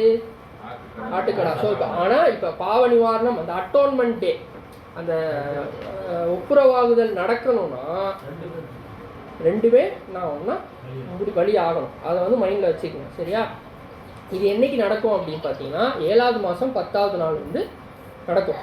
இது வந்து எதுக்குன்னா, இஸ்ரேல் ஜனங்க இருக்காங்கல்ல, அவங்க பாவம் பண்ணியிருப்பாங்கல்ல, அந்த வருஷம் ஃபுல்லாக ஒரு பாவம் பண்ணியிருப்பாங்கல்ல, அந்த பாவத்துக்காக ஆரோன் என்ன பண்ணணும்னா முதலாவது ஒரு காளையை தேர்ந்தெடுத்துக்கணும். அதுக்கப்புறம் ஃபஸ்ட்டு காளையை தேர்ந்தெடுத்துட்டு உடனே வெள்ளாட்டுக்கடாவை தேர்ந்தெடுக்க மாட்டாங்க. காளையோட பலி நிறைவேறினதுக்கு அப்புறம் தான் வெள்ளாட்டுக்கடாவுடைய பலி என்ன பண்ண போகிறோம்னா அங்கீகரிக்கப்படும். ஸோ இது ரெண்டும் நடந்து முடிஞ்சதுக்கு அப்புறம் தான் இஸ்ரேல் ஜனங்களுக்கு என்ன பாவ மன்னிப்பு, பாவ நிவாரணம், அந்த தேவனோட ஏன்னா தேவனோட பிரிஞ்சு போயிட்டாங்க இப்போ பாவத்தினால. இப்போ திருப்பி அந்த 1 வருஷத்துக்கு ஒப்புரவு ஆகுதலுக்கு அவங்களுக்கு என்னன்னா இந்த ப்ரொசீஜரை தான் தேவன் சொல்லியிருந்தார். ஆனால் இந்த ப்ரொசீஜரில் தான் என்னத்தை வச்சுருக்காருன்னா 1000 இயர்ஸில் வந்து அவர் என்ன பண்ண போகிறாருன்ற விஷயத்தையும் வச்சுருக்காரு. கண்டினியூ பண்ணுங்க. அவன் பரிசுத்தமான சணநூல் சட்டையை தரித்து தன் அறைக்கு சணநூல் ஜல்லடத்தை போட்டு சணநூல் இடைக்கச்சையை 6வது வருஷம் வந்துருங்க. அது அவரோட பாடி, அது ரொம்ப டீட்டெயிலாக போவேன்னா நம்ம பின்பு ஆரோன் தனக்காகவும் தன் வீட்டாருக்காகவும் பாவ நிவர்த்தி செய்யும்படிக்கு தன்னுடைய பாவ நிவாரண பலியின் காளையை சேர பண்ணி. ஸோ இப்போ இங்கே என்ன பார்க்கணும்னா பின்பு ஆரோன் தனக்காகவும் தன் வீட்டாருக்காகவும் பாவ நிவர்த்தி செய்யும்படிக்கு. ஸோ ஆரோன் மற்றும் அவருடைய வீட்டார். இஸ்ரேல் ஜனங்க இருக்காங்களா? இங்கே இஸ்ரேல் ஜனங்க இருக்காங்களா இல்லையா?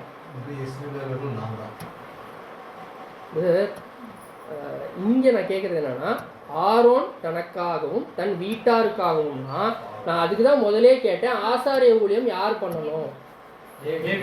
லேவி கோத்திரம். ஸோ அப்போ ஆரோன் லேவி கோத்திரம்னா அவர் வீட்டார் எல்லாரும் வீட்டார்னா யாரு? லேவி கோத்திரம். புரியுதுங்களா? அதுக்காக தான் முதல்ல என்ன பலியிடப்படுது? காளையா? கரெக்டா?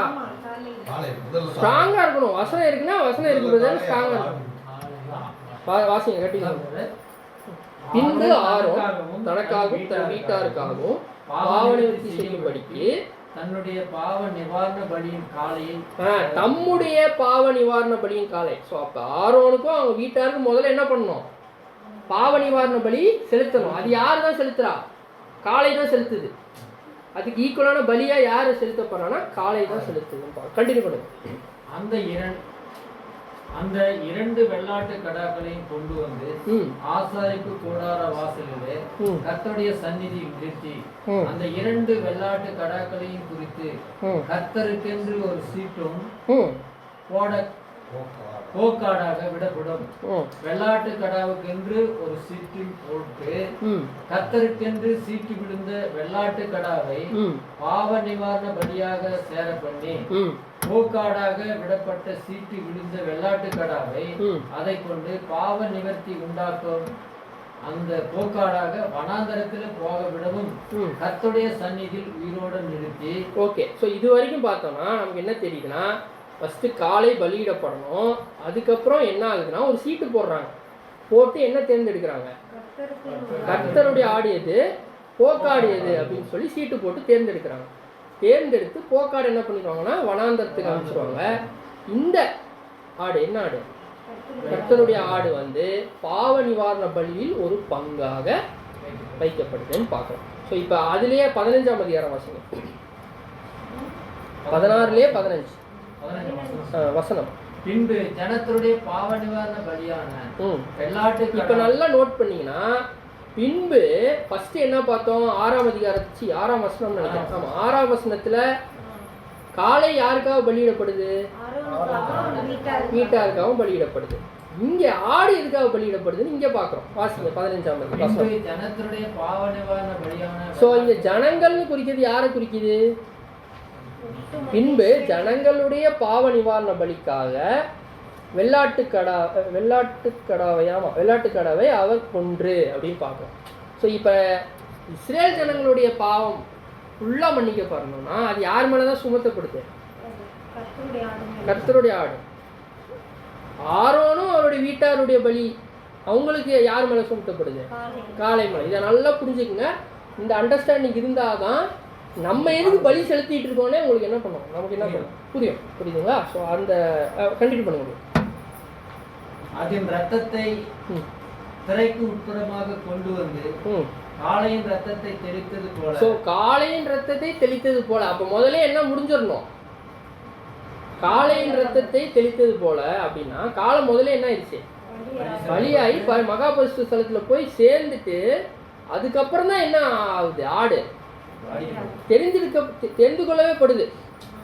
புரியுதுங்களா? அதுக்கப்புறம் தான் சீட்டு போட்டு ஆடு எது வெள்ளாடு எது போக்காடுன்றது அவங்க தெரிஞ்சுக்கிட்டு அந்த ஆட்டை வந்து அதோட பலி எடுத்து அடுத்தது எங்கே போகிறாங்க, அதன் ரத்தத்தையும் கிருபாசனத்தின் மேல் அதற்கு முன்பாகவும் தெளித்து இஸ்ரவேல் புத்திரருடைய தீட்டுகளின் நிமித்தம் அவருடைய சகல பாவங்களிலும் உண்டான அவருடைய மீறுதலின் நிமித்தமும் பரிசுத்த ஸ்தலத்துக்காக பிரயாசித்தம் செய்து அவர்களிடத்தில் அவர்களுடைய தீட்டுக்களுக்குள்ளே நிற்கிற ஆசாரிப்பு கூடாரத்திற்காகவும் அப்படியே செய்யப்படவன். ஓகே, ஸோ இது எந்த வசனம்? 15 தானே? ரெண்டுமே 17 வாசம். பாவ நிவாரணம் செய்யும்படி அவன் பரிசுத்த ஸ்தலத்திற்குள் பிரவேசித்து தனக்காகவும் தன் வீட்டாருக்காகவும் இஸ்ரவேல் சபையார் அனைவருக்காகவும் பாவ நிவர்த்தி செய்து வெளியே வருமளவும் ஆசரிப்பு கூடாரத்தில் ஒருவரும் இருக்கலாகாது. ஸோ இப்போ தேவன் கிட்ட யாராலையும் என்ன பண்ண முடியாது, நெருங்கவே முடியாது. எது முடிகிற வரைக்கும் இந்த பலிகள் எல்லாம் முடியணும். ஃபஸ்ட்டு எது பலியாகணும்? காளை. இது ஏன் இவ்வளோ ஸ்ட்ரெஸ் பண்ணுறோம்? இது மண்டில் நின்னாதான் அது யாரை அடையாளப்படுத்துதுன்னு சொல்லி அடுத்து நம்ம என்ன பண்ண முடியும், பார்க்க முடியும். ஸோ காளை ஃபஸ்ட்டு பலி ஆகணும். ஆரோன் ஃபஸ்ட்டு என்ன பண்ணுறாரு? நான் இப்போ உதாரணத்துக்கு ஆரோன் இருக்கார். ஆரோன் என்ன பண்ணுவார்னா வந்து முதலாவது காளையை பலி கொடுத்து அதோட ரத்தத்தை எடுத்து அதுக்கப்புறம் அதோட கொழுப்பு அதெல்லாம் வசனம் பெருசாக இருக்கும், எடுத்து வெளியவே எரிச்சிட்டு என்ன பண்ணுவாங்கன்னா தூபவர்க்கம் எடுத்துகிட்டு பரிசுத்த ஸ்தலத்துக்கு போய் பரிசுத்த ஸ்தலத்தில் அந்த ஆல்டர் இருக்கும், இன்சென்ட் ஆல்டர், அது தமிழில் என்ன தூபபீடம். தூபபீடத்தில் அந்த கேண்டில் ஸ்டிக்ஸ் தூபங்களை போட்டு என்ன பண்ணால் அந்த சுகந்த வாசனை முதல்ல என்ன ஆகணும், மகா பரிசுத்த ஸ்தலத்துக்கு போயிடும். போனதுக்கப்புறம் தான் ஆசாரியர் என்ன பண்ணுவார்னா முழுமையாக குனிஞ்சு, அது ரொம்ப திக்கான திரை, அதை ஃபுல்லாக குனிஞ்சு அவர் என்ன பண்ணுவார்னா போய் மகா பரிசுத்த ஸ்தலத்தில் தெளிப்பார். ஃபஸ்ட்டு காளையோட ரத்தம் தெளிக்கப்பட்டுருச்சு. அது தெளிக்கப்பட்டாதான் வெள்ளாட்டுக்கடாவுக்கு அடுத்தது வாய்ப்பே வருது. புரியுதுங்களா? இந்த மைண்டில் இருக்கா? சரி, இப்போ நிழலை பார்த்துட்டோம், விஷயத்துக்கு வருவோமா? காளை யாரை குறிக்கிறது? ஆரோன் யாரை குறிக்கிறார்? அதுவும் இயேசு கிறிஸ்து. எப்படி அது சபையா? ஆரோன் சபையா? நான் என்ன கேட்குறேன், இப்போ நம்ம வசனம் எல்லாம் அதுவே வசனத்தை ஃபுல்லாக வாசித்து வச்சிட்டேன். 6ஆம் வசனத்தில் என்ன பார்த்தோம்? ஆரோனும் அவர் வீட்டாருக்காகவும் காளை பலியிடப்படுது. அப்போ காளை ஒருத்தர் கண்டிப்பாக இருக்கணும். நிழல் தானே இருக்குன்னா ஆரோன் ஒருத்தராக இருக்கணும்ல, அவங்க வீட்டார் ஒருத்தராக இருக்கணும்ல, இருக்கணுமா இருக்கக்கூடாது? நிழல்னா நிஜத்துக்கு சொல்கிறேன் சார். நிழல் பொருளா? நிஜம் பொருள் பொருள் and type anti type. Okay, so அதுக்கு வந்து இதாக இருக்கணும்ல. அதன் அடிப்படையில் காளை இயேசு கிறிஸ்துன்னு சொன்னீங்க. ஓகே, ஒரு பாதி கரெக்டு. அப்போ ஆரோன் யார், அவங்க வீட்டார் யார்? சபை. சரி, நான் கேட்குறேன், இப்போ சபைனே ஒரு ஆங்கிள் யோசனை, நான் வந்து கிறிஸ்துவோடைய சரீரத்தை எடுத்துகிட்டு போய் பலி கொடுக்குறேன்னா நான் ஆர்வம்னு வச்சுப்போம். நான் சபையாக அழைக்கப்பட்டிருக்கேன், நான் தான் ஆர்வம்னு வச்சுட்டேன்னா நான் போய் கிறிஸ்துவோடைய சரீரத்தை எடுத்துகிட்டு போய் பலி கொடுப்பேன்னா ஆர்வம் தானே கொடுக்குறாரு அங்கே பலி, கரெக்டா? அதுவும் இயேசு கிறிஸ்து தான் குறிக்கும். அப்போ வீட்டார், சரி வீட்டார் நம்மளா? நீங்களே சொல்லுங்களேன், அப்படியே அவங்க கண்ணிலலாம் இருக்கிற கோபத்தை பார்த்தா சொல்லி தொலைங்களேன். என்ன இது கேட்டுக்கிட்டே இருக்கீங்க கேள்வி அப்படின்ற மாதிரி. சரி, ஆர்வம் வருதா? ஆர்வம் வந்தால் தான் கவனிப்பீங்க, இல்லைன்னா அப்படியே போயிடுவீங்க. அதுக்காக தான். சரிங்களா? ஆரோன் காளை ரெண்டுமே கிறிஸ்துவ தான் குறிக்கும். ஆனால் 2 பரிணாமங்கள். உதாரணத்துக்கு காளைன்றது அவருடைய மாம்சம், அவருடைய மாம்சம் பழுதற்றதும் நீதியாக இருந்துச்சு. ஆதாம் இருந்த அந்த நிலைமையில தான் அவருக்கு ஒரு மாம்சம், அவருக்கு ஒரு சரீரம் ப்ரிப்பேர் பண்ணப்பட்டிருக்குன்னு நம்ம வசனம் வாசிப்போம். அந்த சரீரம், அவருடைய மாம்சீக நிலைமை தான் காளை குறிக்குது. அது பலி கொடுத்தது யார்? ஆரோன். அது அவருடைய புதிய சிருஷ்டி. புரியுதுங்களா? கிறிஸ்து தன்னுடைய யோர்தானில் என்ன பண்ணார்? இதோ என்னுடைய சித்தத்தை, உங்களுடைய சித்தத்தை செய்ய வரேன்னு அவரே தானே பலியாக கொடுத்தார். கொடுத்தது யாருன்னா அங்கே வந்து அவருக்கு ஒரு புதிய உயிர் கொடுக்கப்பட்டுச்சு, புதிய சிந்தை. அது என்னது? புதிய சிருஷ்டி. அந்த புதிய சிருஷ்டி தான் ஆரோன். புரியுதுங்களா? ஆரோன் தான் தன்னுடைய சரீரமாகிய அவருடைய சரீரத்தை என்ன பண்ணுறாரு? பலியாக தேவனுக்கு கொடுக்குறாரு. அப்போ அவரோட வீட்டார் யார்? அவ்வளோதான், சிம்பிள். சிஸ்டர் சொல்லிட்டாங்க, நீங்கள் அவங்க சொன்னது கேட்கல, அதனால நீங்கள் சொல்லுங்கள். கரெக்டு, சபை தான். புதிய சிருஷ்டி தானே நீங்கள் எல்லாருமே, நியூ கிரியேஷன் தானே, நீங்களும் பலியை கொடுக்குறீங்கல்ல, அவ்வளோதான். ஸோ முதலாவது ஆரோன் கிறிஸ்துவனுடைய சரீரத்தை, புதிய சிருஷ்டி ஆகிய கிறிஸ்து தன்னுடைய மாம்ச சரீரத்தை பலியாக ஒப்பு கொடுத்து அது அங்கீகரிச்சாதான் நம்மளால் பலி கொடுக்க முடியும். ஏன்னா நம்ம யார்? அங்கே அந்த அந்த ஆசை வெள்ளாட்டுக்கடா, புரியுதுங்களா? ஸோ வெள்ளாட்டுக்கடை பலி கொடுக்கணும்னா ஃபஸ்ட்டு ஆரோன் என்ன பண்ணியிருக்கணும்? காளைய பலி கொடுத்து அதை அங்கீகரிச்சாதான் வெள்ளாட்டுக்கடை பலி கொடுக்க முடியும். புரியுதுங்களா? ஸோ அப்போ முதலாவது காளையாகிய கிறிஸ்து, அதாவது இயேசு, கிறிஸ்துன்னு சொல்ல முடியாது, கிறிஸ்துன்னா மொத்தமாக வந்துடும், கிறிஸ்துவும் சபை. இயேசு தன்னுடைய மாம்ச சரீரத்தை எங்கேருந்து பாவ நிவாரணம் கொடுக்க தொடங்கினார், எங்கே முடிச்சார்? சூப்பர். இதை மைண்டில் நல்லா வச்சுக்கோங்க. ரான்சம்ன்றது சிலுவையில் அவர் மரிச்சா போதும்.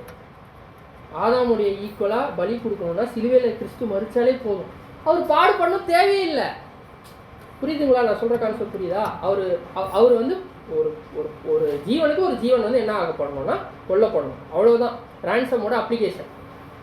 அது வந்து சிலுவையில் அவரோட மரணத்தை உயிரை கொடுத்து அவரோட சரீரத்தை கொடுத்ததுலேயே முடிஞ்சிடும். ஆனால் பாவ நிவாரணம் நம்ம பண்ணுற பாவத்துக்கும் உலக ஜனங்கள் பண்ணுற பாவத்துக்கும் அவர் நிவாரணம் கொடுக்கணும்னா அவர் என்ன பண்ணணும்னா தன்னைத்தானே பலியாக யோர்தானில் கொடுத்து அவரோட வாழும் உரிமைகளை என்ன பண்ணார் அப்படின்னா பலியாக செலுத்தினார். அவருக்கு உரிமை இருந்துச்சா வாழ்கிறதுக்கு இந்த பூமியில்? நம்மளை எல்லாரோட தகுதிவானவர் அவர் தான், இந்த பூமியோட ராஜானா அவர் தான் ஆக்சுவலாக.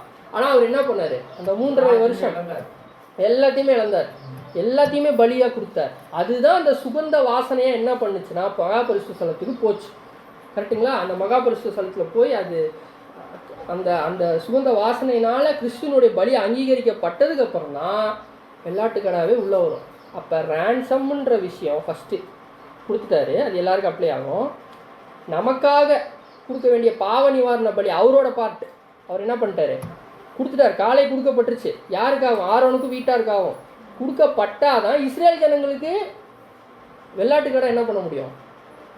பலி கொடுக்க முடியும். அப்போ நம்ம யாருக்காக இப்போ பலி கொடுத்துட்ருக்கோம்?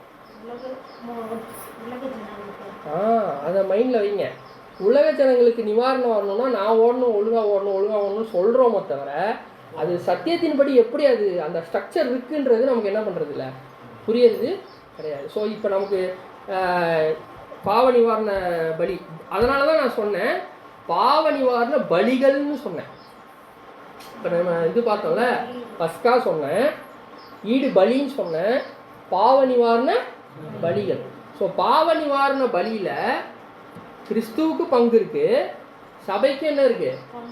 பங்கு இருக்குது. ஏன்னா வெள்ளாட்டுக்கடை யார்? சபை. அதே மாதிரி இன்னும் நல்லா புரிஞ்சுக்கங்க, ஆரோனுக்கு அவர் காளையை பலியிட்டு வந்துடுறாரா, வந்தவுடனே லாட்டு போடுறாங்கல்ல, லாட்டு போட்டு எடுக்கும் போது தான் தெரியும் எது சபை எது போக்காடு, யார் திரள் கூட்டம்ன்றதே கிறிஸ்துவுக்கு தெரியும். அதனால் இங்கே இருக்கிற எல்லாருமே என்னவா இருக்கும்? அழைக்கப்பட்ட நிலைமையில தான் இருக்கும். அது எப்போ தான் தெரியும்னா பாவ நிவாரண பலி ஃபுல்லாக கம்ப்ளீட் ஆகுது பாருங்கள், சபை கம்ப்ளீட் ஆகும்போது தான் எது சபைன்னு என்ன ஆகும் தெரியும். சப்போஸ் சபையில் இல்லைன்னா போக்காடோட நிலைமை தான், அதோட நிலைமை அந்தோ பரிதாபம் தான். அதை பற்றி நம்ம படிக்க வேணாம், அது ரொம்ப வேறு கான்செப்ட். அது சபையை தான் அழைக்க தானே வந்திருக்கோம், ஸோ சபையை மட்டும் ஃபோக்கஸ் பண்ணுவோம், சரிங்களா? ஸோ அந்த அடிப்படையில் இப்போ பாவ நிவாரணத்தில் பாவ நிவாரண பலிகளில் பலியாவது யார்? நம்ம மட்டுமா? அதுதான் சொல்ல, பாவ நிவாரண பலிகளில் 2 பலி செலுத்தப்படுது. 2 பலியா 1 பலியா? ஃபர்ஸ்ட் பலி எது? காளை. 2வது பலி எது? வெள்ளாட்டுக்கடா. காளை யாரு? இயேசு கிறிஸ்துனுடைய மனுஷ நிலைமை, மனுஷீக நிலைமை, ஓகேவா? அதை வந்துட்டீங்க. வெள்ளாட்டுக்கடாவும் நம்மளுடைய இப்போ உங்களுடைய இதை தானே பலி கொடுத்துட்ருக்கீங்க. உங்களோட நேரம், தாளந்து, செல்வாக்கு எல்லாத்தையும் நீங்கள் என்ன பண்ணுறீங்க? தேவனுக்காக பலியாக கொடுக்குறீங்களா? ஸோ அதுதான் வந்து நம்ம கொடுக்குற வெள்ளாட்டுக்கடாவுடைய பலி. இந்த பலி யாருக்காக கொடுக்கப்படுது? ரெண்டு பலி இருக்குது. 2 பலி இருக்குது. முதலாவது பலி எது? காளை. அது யாருக்காக கொடுக்கப்பட்டுச்சு? ஆரோன் வீட்டுக்காக தான். ஆரோன் வீட்டார்னா யார்? நம்ம யார்? நமக்காக. கரெக்டுங்களா? நமக்காக தான் ஃபஸ்ட்டு அவர் கொடுத்தாரு. இப்போ அவரை தெரிஞ்ச நம்ம மட்டும் தானே. உலகத்தவங்களுக்கு தெரியுமா? அவங்களுக்கு நிவாரணம் வந்துருச்சா? கிடையாது. நம்ம ட்ரான்ஸம் அப்ளை ஆனது நமக்கு மட்டும் தான் அப்ளை ஆயிருக்கு. அவங்களுக்கு என்ன ஆகலை, இன்னும் அப்ளை ஆகவே இல்லை. நமக்கு மட்டும்தான் இப்போவே அப்ளை ஆயிருக்கு. ஓகேவா? ஸோ அதன் அடிப்படையில் இந்த பலி யாருக்குன்னு பார்த்துட்டோம். இந்த பலியின் மூலம் கிடைக்கிற பலன், 2 பேரும் பலி செலுத்தி முடிக்கிறாங்க. அதனால என்ன பலன்? இந்த நாளோட பேர் என்ன? இப்போ நம்ம பார்த்தோம் லேவியர் 14. அந்த நாளோட பேர் என்ன? ஒப்புரவாகுதலின் நாள். என்ன ஒப்புரவாகுதல்னா என்ன? தேவனுக்கும் மனுஷனுக்கும் ஒரு பிரிவு உண்டாயிருச்சு. இந்த ஒப்புரவாகுதல் தான் இந்த 7000 வருஷத்தின் முடிவில் நிறைவேறும். அதுதான் அந்த அட்டோன்மெண்ட் டேல அவர் வந்து நிழலாக வச்சுருக்காரு. என்ன நடக்கும்? இப்போ உதாரணத்துக்கு காளை பலியிடப்பட்டு வெள்ளாட்டுக்கடா பலியிடப்பட்டோடனே ஆரோன் என்ன பண்ணுவார்? இந்த வாசமே வெளியே வந்து கை நீட்டி இஸ்ரேல் ஜனங்கள் என்ன பண்ணுவாங்கன்னா அவங்களுடைய பாவங்கள் எல்லாமே மன்னிக்கப்பட்டுருச்சு. ஸோ இஸ்ரேல் ஜனங்கள் யாருக்கு அடையாளமாக இருக்காங்க? உலக ஜனங்களுக்கு. ஸோ இந்த ஃபஸ்ட்டு அப்போ என்ன ஆகணும்? காளை தன்னுடைய பலியை பர்ஃபெக்டாக நிறைவேற்றணும். அது 2000 வருஷத்துக்கு முன்னாடியே கிறிஸ்து நிறைவேற்றி முடிச்சிட்டார். கரெக்டுங்களா? ரான்சம் கொடுத்துட்டாரு. அது அவர் மட்டும் தான் கொடுக்க முடியும், கொடுத்துட்டாரு அவர். ஆனால் பாவ நிவாரண பலி அப்படின்றது யோர்தானில் தொடங்குச்சு. நான் சொன்னேன் யோர்தானில் தொடங்கி கல்வாரியில் முடிஞ்சிச்சு. ஈடு பலி எங்கே தொடங்கி எங்கே முடிஞ்சிச்சு? கல்வாரியில் தொடங்கி கல்வாரியிலே முடிஞ்சிருச்சு. பாவ நிவாரண பலி தான் யோர்தானில் தொடங்கி அவர் ஒவ்வொரு நாளும் தன்னுடைய வாழ்க்கையை ஜீவ பலியாகவே கொடுத்து கடைசி அவரை உயிர் போச்சுல. அப்போ 2மே நிறைவேறிடுச்சு. பாவ நிவாரண பலியும் இதாகிடுச்சு, ஈடு பலியும் நிறைவேறிடுச்சு அவரோட பாட்டில். நம்மளால் ஈடு பலி கொடுக்க முடியுமா? முடியாது. நம்ம என்ன தான் கொடுக்க முடியும்? பாவ நிவாரணத்துக்கான பலியை தான் கொடுக்க முடியும். இப்போ உதாரணத்துக்கு இது பாவ நிவாரணம்னா என்ன நிவாரணம் கொடுக்குறீங்கன்னா, ஸோ 1000 அரசாட்சியில் ஒரு சகோதரர் தவறு பண்ணுவார்ல, அதை வெள்ளாடு இங்கே பண்ணாமல் காத்திருக்கோம். வெள்ளாடாய் அழைக்கப்பட்டவர்கள், நான் மொத்தமாக இருக்கிற எல்லாரையும் சொல்ல, சபையாக தேவன் அழைச்சிருப்பார். உண்மையாக இருக்கிறவங்க அதை சாக்ரிஃபைஸ் பண்ணியிருப்பாங்க. அந்த சாக்ரிஃபைஸ் மூலியமாக உலக ஜனங்களை நம்ம என்ன பண்ணுறோம்னா தேவனோட ஒப்புரவாக வைக்கிறோம். கிறிஸ்து எப்படி இப்போ நமக்காக பரிந்து பேசுகிறாரு? எப்படி பரிந்து பேசுகிறாரு? எப்படி சொல்லுங்கள்? இப்போ ஆதாம் பாவத்தை விட்டுருங்க. நீங்களாம் நம்ம எல்லாமே பண்ணுறோம்ல ஒரு பாவம். கண்டிப்பாக நான் பண்ணுவேன், கோவப்படுவேன். கரெக்டாக? இப்போ நான் உதாரணம், நான் ரொம்ப கோவப்பட்டு சகோதரியவோ இல்லை வீட்லேயே ரொம்ப கோவப்படுறேன்னு வச்சுக்கங்க. அது ஒரு பாவம் தானே. பயங்கரமாக கோவப்பட்டு அவங்களை ஹர்ட் பண்ணிடுறேன். வேர்ட்ஸ் பாவம் இல்லையா? கோவப்பட்டாலும் பாவம் செய்யாதீங்களா? அதை சொல்லுறீங்களா? நீதியாக இருந்தாலுமே அதை சொல்கிற விதம்னு ஒரு விஷயம் இருக்குது. நீங்கள் சொல்கிற விதத்தை வந்து எப்படி இருக்கணும்னா, பாம்பை போல் வினா உள்ளவர்களும் புறாவை போய் கபடற்றவர்களாக இருங்கன்னு சொல்கிறார். ஸோ அப்போ சொல்கிற விதம் வந்து எப்படி இருக்கணும்னா அன்பாக இருக்கணும். புரியுதுங்களா? ரொம்ப கோபமாகவும் கொடூரமாகவும் பேசணும் அப்படின்னா அது அவங்களுக்கு என்ன ஆகாது, அவங்கள வந்து காயப்படுத்தும். ஸோ அது வந்து தவறு. நீங்கள் சொல்கிற நீதியை சொல்லணும், சொல்கிற விதத்தில் கரெக்டாக சொல்லணும். ஓகேவா? ஸோ இப்போ வேறு மாதிரி டாபிக் போகுது. நம்ம இப்போ என்ன நான் சொல்ல வரேன்னா, நான் இப்போ கோவப்படுறேன். நான் ஒரு உதாரணத்துக்கு அது ஒரு பாவம். ஓகேவா? நான் ரொம்ப கோவப்படுறேன். இப்போ கிறிஸ்து போய் எனக்காக எப்படி பரிந்து பேசுவார்? இப்போ ரான்சம்க்கு அவர் உயிர் கொடுத்துட்டாரு. இப்போ ஈடுபடி கல்வாரியில் நிறைவேறுது. அவர் வாழ்ந்தார்ல 3.5 வருஷம். அதில் அவர் கோவப்படாமல் இருந்திருப்பார்ல, அவர் கோவப்படாமல் இருந்திருப்பார்ல, அந்த எந்த ஒரு ஸ்டேட்லேயும் ஒரு பாவம் பண்ணாமல் இருந்திருப்பார்ல. உதாரணத்துக்கு பவுல்ன்றேன், பைலட் தமிழில் பிளாத்து கேள்வி கேட்குறாரு. அண்ணா கைஃபா கேட்குறாங்க. என்ன கேள்வி கேட்குறாங்க? நீ தேவனுடைய குமாரனா சொல்லுன்றாங்க. அரையனா? இதெல்லாம் இந்த டைம்லலாம் அவர் பேசினாரா? மயிர் கத்திரிக்கிறவனுக்கு ஆடாத ஆடை போல் எப்படி இருந்தாருன்னா பார்க்குறோம். அவன் அடித்தது கூட நீ ஏன் என்ன அடித்த, நான் சொன்னதில் ஏதாவது தவறு இருந்துச்சா சொல்லு அப்படின்னு தான் கேட்டிருப்பாரு. தவிர கோவப்பட்டு யாரை என்ன அடிக்கிறியா நீ அப்படின்னு பேசினாரா? நான் பேசுகிறேன், இப்போ பேசுகிறேன்னா நான் எவ்வளோ பெரிய ஆள், நான் வீட்டில் என்னையே எடுத்து நிற்கிறியா அப்படின்னு சொல்லி நான் பேசுகிறேன். ஐயோ நான் பேசிட்டேனேன்னு சொல்லி நான் தேவன்கிட்ட மன்னிப்பு கேட்கும்போது எனக்காக பரிந்து பேசுகிற கிறிஸ்து அவர் அந்த நிலைமையில் அதை பண்ணாமல் இருந்து தான் நமக்கு பாவ மன்னிப்பு வாங்கி தரார். புரியுதுங்களா புரியலையா? இவங்களுக்காக தான் நான் போல இது எப்படி கம்பேர் பண்ணலாம்னா, ஆதாம் பாவம் செஞ்சானா, கிறிஸ்து பாவமே செய்யாம தானே அதை ஈக்குவல் பண்ணாரு.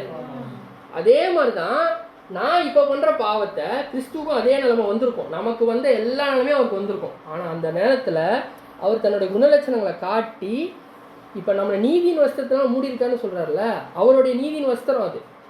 இப்போ என் வஸ்திரத்தை நான் போய் காட்டினேன்னு வச்சுக்கோ, தேவனே இந்த பலி நான் காட்டுறேன்னா காரி துப்பிடுவார். ஏன்னா அவ்வளோ கேவலமான ஒரு வஸ்திரம் நம்மளோட. இப்போ பாட்டெலாம் பாடுறோம், என்னுடைய நீதி நியாயங்கள் அழுக்கான கந்தை அப்படின்லாம் பாட்டு பாடுறோம்ல, ஒன்றுமே இல்லை நம்மளுது. நான் வந்து ஏதோ எனக்கு சுயநலமாக நான் யோசிச்சுட்டு நான் என்ன பண்ணுவேன், போய் நிற்கலாம், தேவனே என்னை மன்னிச்சிருங்கன்னு சொல்லலாம். அவர் மன்னிக்க முடியாது. அவருடைய திரையை போட்டு தான் இங்கே பாருங்க, இவனை கிறிஸ்துவா பாருங்கள், அவனை பார்க்காதீங்க, கிறிஸ்துவா பாருங்கள், பார்த்து என்ன அவனை ஏற்றுக்குங்க. அப்படி தான் அந்த கிறிஸ்துவா பார்க்கணுன்னா அவர் என்ன பண்ணியிருக்கணும், முதல்ல அழுக்கே இல்லாமல் அவருடைய வஸ்திரம் இருக்கணும். புரியுதா? இதுதான் பாவ நிவாரண பலி. இந்த பலியில் நமக்கும் பங்கு இருக்கு. எதுக்காகனா, நம்ம பண்ணுற பாவத்துக்காக கிறிஸ்து பாவ நிவாரணம் கொடுத்துட்டாரு. உலகம் பண்ணுற பாவத்துக்காக நம்ம என்ன பண்ணோம்? இப்போ உதாரணத்துக்கு உலக ஜனங்களில் ஒரு தவறு பண்ண போகிறாங்கன்னு வச்சுக்கோங்க, 1000 ஒரு அரசாட்சி. இப்போ சபையாக போகிற ஒருத்தர் அந்த பாவத்தை பண்ணாமல் இப்போ இருந்து தான் கிறிஸ்துவும் சபையும் சேர்ந்ததுக்கப்புறம் இங்கே பாருங்கள் நாங்கள் பண்ணியிருக்கோம், இவங்களை மன்னிச்சிருங்க அப்படின்னு சொல்ல முடியும். ஈக்குவலான ஒரு விஷயம் கொடுத்துருக்கணும் அவங்க. புரியுதுங்களா? இதுதான் இதோட மெயின் கான்செப்ட். புரியுதா புரியலையா? புரியலன்னா சொல்லுங்கள் தேசம். புரிஞ்சிச்சா? ஸோ பாவ நிவாரண பலினா என்னன்னு புரிஞ்சிச்சா? இது யார் கொடுக்குறா? பாவ நிவாரண பலியும் கொடுப்பது யார்? திருப்பி அந்த 3 கேள்வி தான் கேட்குறேன், ரீகேப் தான், பயந்துடாதீங்க. முதலாவது, பலி செலுத்தப்படுறது யார்? ஒரு பலியா 2 பலியா? எனக்கு டக்குன்னு வந்துடணும், ரெண்டுமே வந்துடணும். பாவ நிவாரணம்னால ரெண்டு விஷயமும் இருந்தால் தான் பாவ நிவாரணம். கிறிஸ்துவ மட்டும் பலியாக இருந்தானா உலக ஜனங்களுக்கு பாவ நிவாரணம் யார்? ஆட்டுக்காடாக தான் கொடுத்தா தான் முடியுது. புரியுதுங்களா? ஸோ அப்போ 2 பலியும் சேர்ந்து தான் பாவ நிவாரணம் அப்படின்னு பார்க்குறோம். இங்கே பலி யாருன்னு பார்த்துட்டோம். யாருக்காக பலியிடப்படுது? முதலாவது காலை நமக்காக, நம்ம யாருக்காக? உலக ஜனங்களுக்காக. இதுதான் பதில். அடுத்தது, இந்த பலியின் மூலம் கிடைப்பது என்னன்னா, தேவனோடு ஒப்புரவாகுதல். மொத்த உலகமுமே ஆதாம் பாவம் செய்யறதுக்கு முன்னாடி ஒரு ஏதேன் தோட்டத்தில் இருந்தால் பார்த்தீங்களா ஒரு நிலைமை, அந்த நிலைமைக்கு மொத்த மனுக்குலமும் வந்துடும். ஸோ இந்த வர ப்ராசஸில் தான் இத்தனை பலிகளையும் நம்ம என்ன பண்ணுறோன்னா பார்க்குறோம். பஸ்கா பார்த்தோம், அது யாருக்கு மட்டும்தான் அப்ளை ஆகும்? நமக்கு மட்டும்தான் அப்ளை ஆகும் பார்த்தோம். அது நமக்கு இப்போ அப்ளை ஆனது நம்ம விசுவாசிக்கிறதுனால தான் நம்ம என்ன பண்ணுறோம், இங்கே இருக்கோம். நமக்கு இப்போ என்ன இல்லை, மரணம் அப்படின்ற ஒரு விஷயம். மரணம்னா நீங்கள் சத்தியத்தில் ஒழுங்காக ஓடினா தான் அது அப்ளை ஆகும். ஓகேவா? அந்த ரத்தத்தை தலைந்தால் தான், இல்லைன்னா சங்காரத்தூள் எடுத்துகிட்டு போயிட்டே இருப்போம். ஓகேவா? நெக்ஸ்ட்டு ஈடுபலி. அது உலகத்துக்கு மொத்தமாக கொடுத்துட்டாரு. அது நம்மளால் கொடுக்க முடியாது, அவர் மட்டும்தான் கொடுக்க முடியும். புரியுதா? மூன்றாவது, பாவ நிவாரண பலிகள். பாவ நிவாரண பலிகளில் கிறிஸ்துவுடைய பங்கு அவர் நிறைவேற்றிட்டாரு. சபையுடைய பங்கு நிறைவேறிச்சானா? நிறைவேறிட்டு அது எப்போ முடிவடையும் அப்படின்னா, சபை முடிஞ்சோடனே அதுவும் முடிஞ்சிடும். உலக ஜனங்களுக்கு அப்போ தான் மத்தியஸ்தமே பண்ண முடியும் கிறிஸ்துவால். மத்தியஸ்தம் வந்து அவர் மட்டும் பண்ண மாட்டார், நம்மளும் தான் மத்தியஸ்தம் பண்ணணும். புரியுதுங்களா? ஸோ அப்போ நம்ம மத்தியஸ்தம் பண்ணணும். நம்மளுடைய ரோல் என்ன ஆகும்? இப்போ முடியணும். முடிஞ்சதுக்கப்புறம் உலக ஜனங்களுக்கு மத்தியஸ்தம் பண்ணுற நிலைமைக்கு வருவோம் தான். ஸோ இப்போ நாலாவதாக பார்த்தது என்னது? நினைவு கூறுதல். இந்த நினைவு கூறுதலில் 2 எம்ப்ளம்ஸ் இருக்கும், அடையாளங்கள். என்னது? ஓகே, அப்பம், தாசரசம். அப்பம் எதை குறிக்கும்? கிறிஸ்துவின் சரீரம். இது யாருக்கு அப்ளை? அதே கேள்வி, 3 கேள்வி தான். இது யாரை குறிக்கும், யாருக்கு அப்ளை ஆகும், அது யாருக்கு ஆகும், என்ன பலன், அவ்வளோ. 3 பதில் சொன்னீங்கன்னா நான் சாக்லேட் வாங்கி தரேன். இவ்வளோ பார்த்துட்டோம். இப்போ தான் வந்து நினைவு கூறுதலும் முடிஞ்சிருக்கு, அதனால் யோசிங்க. முடியல, இன்றைக்கும் நினைவு கூறுதல் தான். அது ஒரு கொலோக்கியலாக சொல்லிட்டேன் நான். ஓகே வாங்க. அப்பம் யாரை குறிக்கும்? அதாவது நீங்கள் எப்படி சொல்லணும்னா தெளிவாக, இயேசு கிறிஸ்து, இயேசு கிறிஸ்துனுடைய சரி. சூப்பர். யாருக்காக இது கொடுக்கப்பட்டுச்சு?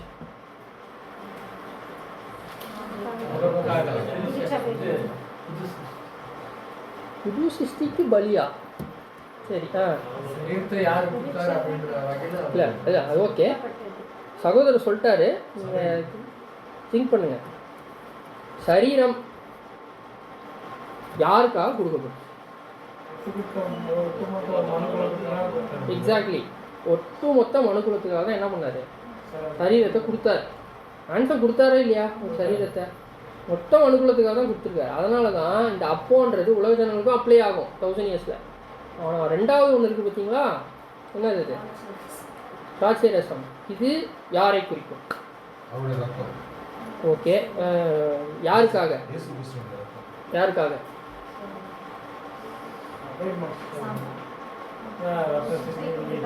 சபைக்கு மட்டும்தான் போடணும். புரியுதுங்களா?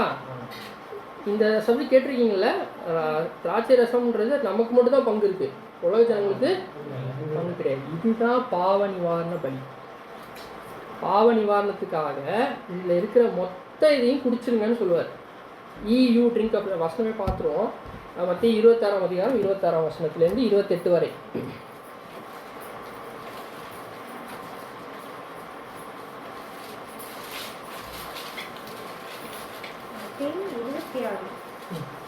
மத்திய 26 அவர் போதனம் பண்ணுகையில் இயேசு அப்பத்தை எடுத்து ஆசீர்வதித்து அதை பிட்டு சீசர்களுக்கு கொடுத்து, நீங்கள் வாங்கி புசியுங்கள், இது என்னுடைய சரீரமா இருக்கு. இது காமனா சொல்லிட்டாரு, இது என்னுடைய என்னவா இருக்கு? என்னோட சரீரமா இருக்கு. அடுத்தது, பின்பு பாத்திரத்தையும் எடுத்து ஸ்தோத்திரம் பண்ணி அவர்களுக்கு கொடுத்து, நீங்கள் எல்லோராலும் இதனாலே எல்லோரும் இதிலே பானம் பண்ணுங்கள், இது பாவ மன்னிப்பு உண்டாகும்படி அநேகருக்காக சிந்தப்படுகிற புதிய உடன்படிக்கை ரத்தம். ஸோ நியூ கவர்னன்ட், அதாவது புதிய உடன்படிக்கை எப்போ தான் வரும் பூமிக்குன்னா 1000 வருட சாட்சியில் வரும். ஸோ அதை நிறைவேற்றுறதுக்கு இந்த கப்பில் ஃபுல்லாக பானம் பண்ண. அந்த கப்புனா பாடுகள், புரியுதா? அந்த என்னோட சரீரத்தை நான் ஜீவ பலியாக எப்போ கொடுத்தேன்? எங்க? யோர்தான். யோர்தான்லேயே போய் இது பண்ணிட்டீங்களா? நம்மளுடைய ஞானஸ்தானம் கரெக்டுங்களா? ஸோ நம்மளுடைய யோர்தான் எப்போ அப்படின்னா அதான் அதான் அது கிறிஸ்து. நம்மளும் என்ன பண்ணிட்டு இருக்கோம் இப்போ? யோர்தான் தொடங்கி நம்மளுடைய கடைசி நாள் என்னைக்கு வரும்னு தெரியாது. நீங்கள் கடைசி நாளில் நீங்கள் ரேன்சம் கொடுக்க வேணாம், ரேன்சம் அதை அவர் கொடுத்துட்டாரு. நம்ம அப்படி சாக தேவையில்லை, புரியுதுங்களா? அது செத்தாலுமே ரேன்சமாக தான் ஆகாது. புரியுதா கான்செப்ட்? புரியுதுல? நம்மளோடது வெறும் பாவ நிவாரணப்படி தான் இப்போ கொடுத்துட்ருக்கோம். அது எப்போ முடியோட நம்மளோட மரணத்தில். அப்போது சபையாக இருந்தோன்னா அது அப்ளை ஆகும். சபையாக இல்லைன்னா போக்காடா போன்னு விட்டுற வேண்டியதான். அதோட நிலைமை ஐயோ பரிதாபம் தான். அதோட நிலைமை ரொம்ப கொடூரமாக இருக்கும். அது தனியாக பார்ப்போம்ல அப்போ, சரிங்களா? ஸோ இப்போதைக்கு சபை அப்படின்னு பார்த்தோம்னா நமக்கு கொடுக்கப்பட்டிருக்க பங்கு, நமக்கு இதில் தான் பங்கு இருக்குது அப்படின்னா, நம்ம முதலாவது அப்பத்தில் நமக்கும் பங்கு இருக்குது. ஏன்னா உலக ஜனங்கள் நம்மளும் வந்துடுவோம். ஆனால் திராட்சை ரசத்தில் சபைக்கு மட்டும்தான் என்ன இருக்குது? அழைக்கப்பட்டவர் எல்லாருக்கும் தான் பங்கு இருக்குது. அதை நினைவு கூறுறதுக்கு தான் இதோ உங்களுடைய பாடுகளில் நான் என்ன பண்ணுறேன், பங்கெடுக்கிறேன்னு சொல்லி என்ன பண்ணிட்டு வந்தோம், உறுதிமொழி கொடுத்துட்டு வந்துட்டு சப்ஜெக்ட் அப்போ நல்லா தூங்கணும்னா தேவன் என்ன நினைப்பாருன்னா, அப்பா ஒரு நாள் பார்த்தேன், ஒரு வாரம் 2 வாரம்னா ஓகே, எல்லா வாரமும் இப்படியே இருந்தேன்னா பாவ நிவாரணம் நீ கொடுக்க வேணாம், நான் இன்னொருத்தரை வச்சு கொடுத்துக்கிறேன்னு என்ன பண்ணிடுவார்? அவர் உங்களுக்கு கம்பல்லாம் பண்ண மாட்டார். வந்தே தீரணும் அப்படிலாம் அவர் பார்க்க மாட்டார். முடியலையா அடுத்தவங்க போயிட்டே அவரோட திட்டம் நடந்துட்டு போயிட்டே இருக்கும், சரிங்களா? அவரோட திட்டம் அது பாட்டுக்கு போகும். நம்மளுக்காக வெயிட் பண்ணாங்க. நம்ம தான் அவர் கொடுத்த அந்த அழைப்பை எடுத்துக்கிட்டு அதை இப்போ கிறிஸ்து இவ்வளோ வேலையை ஒன்றும் இல்லை. அந்த பாவ நிவாரணம் அவர் கொடுக்குறல்ல பலி, ஒரு சின்ன பிசுறு வந்துருச்சு, ஒன்றுமே நடக்காது. புரியுதா? இப்போ அந்த காளை பலியிடப்படும் போது உதாரணத்துக்கு ஆரோன் அந்த காளைக்கு பலியிடும் கால் உடஞ்சிருச்சு, ஏதோ ஒரு இதில் கால் உடஞ்சிருக்கு, ஏதோ ஒன்று இருக்குது. ஏன்னா அந்த அவருடைய உடஞ்சி ஏதோ ஒரு பழுது இருக்குது, பழுதாக இது கொடுத்தாருன்னா அவரே செத்துருவார். யார் செத்து? ஆரோனே அங்கேயே உள்ள பொண்ணை செத்துற கயிறை போட்டு தான் செத்தாகணும். அந்த வருஷம் அவங்களுக்கு எல்லாருக்கும் பாவ மன்னிப்பு இருக்கா? ஒரு நாள் தான். அந்த நாளில் பாவத்தை மன்னிக்கிறதுக்கு அந்த ஒரு நாள் தான். சப்போஸ் அவர் தவறாக ஏதாவது ஒரு சின்ன மிஸ் பண்ணிட்டாருன்னா அதனால தான் காளை ஒன்று, அந்த காளைக்கு 2 காளை இல்லை, ஒரே காளை தான். அந்த காளை தன்னோட பலியை பர்ஃபெக்டாக செலுத்தினதுனால தான் பின்னாடி 2 ஆடு நின்றுருக்கு. ஏன்னா ஒன்று வெள்ளாடு, இன்னொன்று போக்காடுன்னு பார்க்க, கர்த்தருடைய ஆடு போக்காடுன்னு பார்க்கணும். ஸோ அந்த இதில் அப்போ இங்கே இருக்கிற நம்மளுடைய சபைகள் மத்தியில் 2 ஆடும் இருக்கும். இதில் எந்த ஆடாக நீங்கள் இருக்கீங்க, நம்ம இருக்கோம் அப்படின்றது தான் இங்கே ரொம்ப முக்கியமான விஷயம். எப்போ நம்ம கர்த்தருடைய ஆடாக ஆகும்னா, கர்த்தர் எப்படி பலி செலுத்தினாரோ அது போல் நம்மளும் நம்மளுடைய ஜீவ வாழ்க்கையை பலி செலுத்தும் போது தான் நம்ம என்ன ஆகும், கர்த்தருடைய. ஸோ ஒரு சிம்பிள் ஒரு கேள்வி, உலக ஜனங்களுக்கு இப்போ அவங்கள கண்டுக்க மாட்டார், 1000 இயர்ஸில் தான் அவங்களுக்கு டெஸ்ட் இருக்குது. நமக்கு ஏன் அந்த மாதிரி வைக்கல அவர்? நமக்கு இப்போ விட்டா 2ஆம் மரணம் தான், அதுதான் அழைப்பு. சபை இல்லைன்னா 2ஆம் மரணம். ஆக்சுவலாக அது திரள் கூட்டன்றது அவராக பார்த்து பிச்சை போடுற பிச்சை. அது நம்மளாம் நான் கண்டிப்பாக திரள் கூட்டம்லாம் போயிட முடியாது, அப்படின்லாம் சொல்ல முடியாது. ஒன்று சபை இல்லைன்னா 2ஆம் மரணம், அவ்வளோதான். ஏன் அழைக்கப்பட்டவர் நமக்கு மட்டும் இந்த மாதிரி ஒரு ஆர்டர் இருக்குது, உலக ஜனங்களுக்கு ஒரு ஏன் வாய்ப்பு இருக்குது?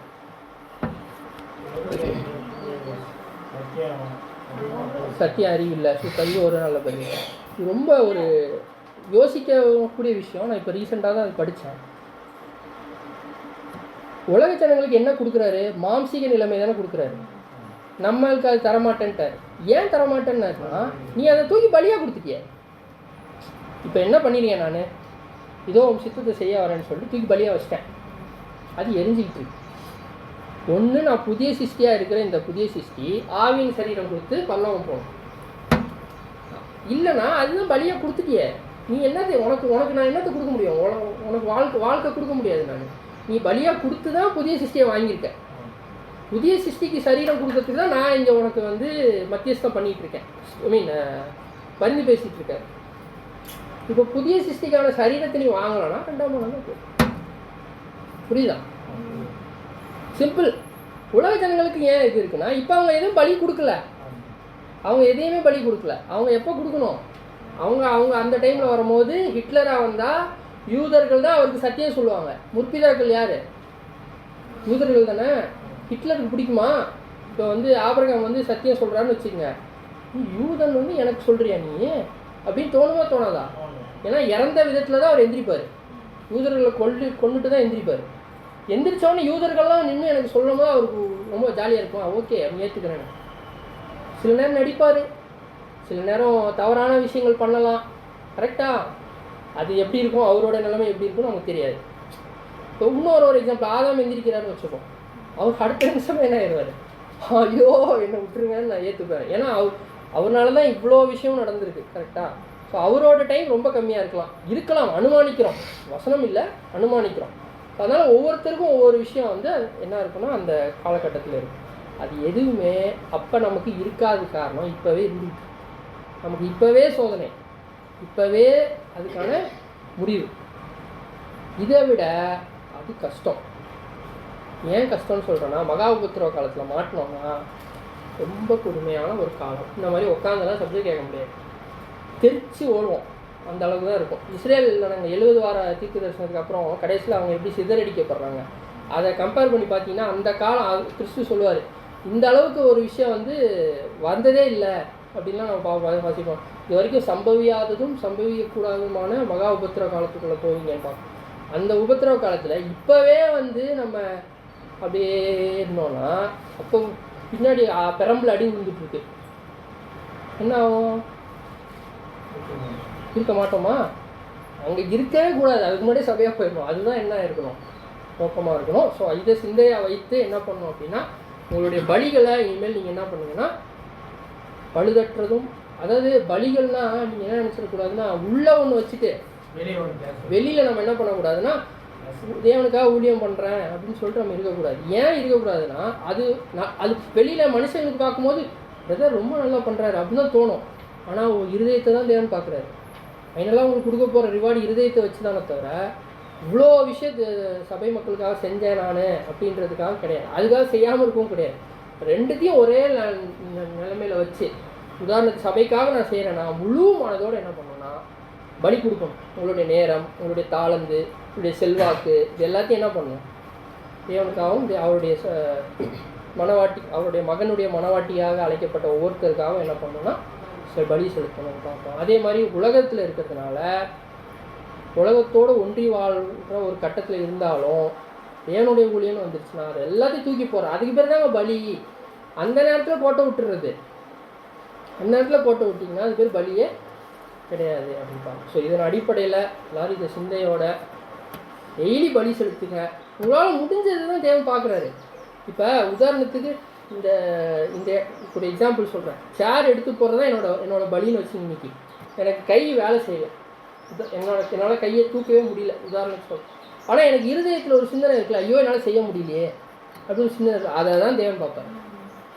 அந்த இன்டென்ஷன், அந்த நோக்கத்தை தான் தேவன் பார்க்குறாரு. தவிர நீங்கள் ஏன் அதை மட்டும் பார்க்குறாருன்னா, நீ சேர் எடுத்து போட்டு கூட நான் தான் எடுத்து போடணுமா சேரை அப்படின்னு என்ன பண்ணலாம், இருதயத்தில் நினைக்கலாம். நினச்சேன்னா அங்கே பலியே கிடையாது. நீ எவ்வளோ சேர், உங்களுக்கு 30,000 சேர் போட்டு கின்னஸ் ரெக்கார்டு கூட போடு, தேவன் அங்கீகரிக்க மாட்டேன். புரியுதுங்களா? இது ஒரு சிம்பிள் எக்ஸாம்பிளுக்காக சொல்கிறேன். இது எல்லாத்துலேயும் நீங்கள் அப்ளை பண்ணிக்கலாம். சகோதர சகோதரி மத்தியில் கோவப்படுற விஷயமா இருக்கட்டும், சகோதர வீட்டார் மத்தியில் அன்பு காட்டுற விஷயமா இருக்கட்டும். இப்போ உதாரணத்துக்கு வீட்டாரில் சத்தியம் அறியாத ஜனங்கள் இருப்பாங்கள்ல, அவங்கக்கிட்ட அவங்களுக்கு ஈக்குவலாக நீங்களும் இருந்தீங்கன்னு வச்சுங்க.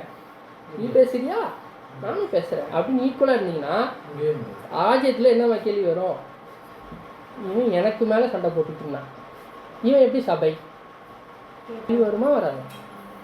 அது கேள்வி அவங்க கேட்கவே முடியாது. தேவனே அலோவ் பண்ண மாட்டார் முதல்ல.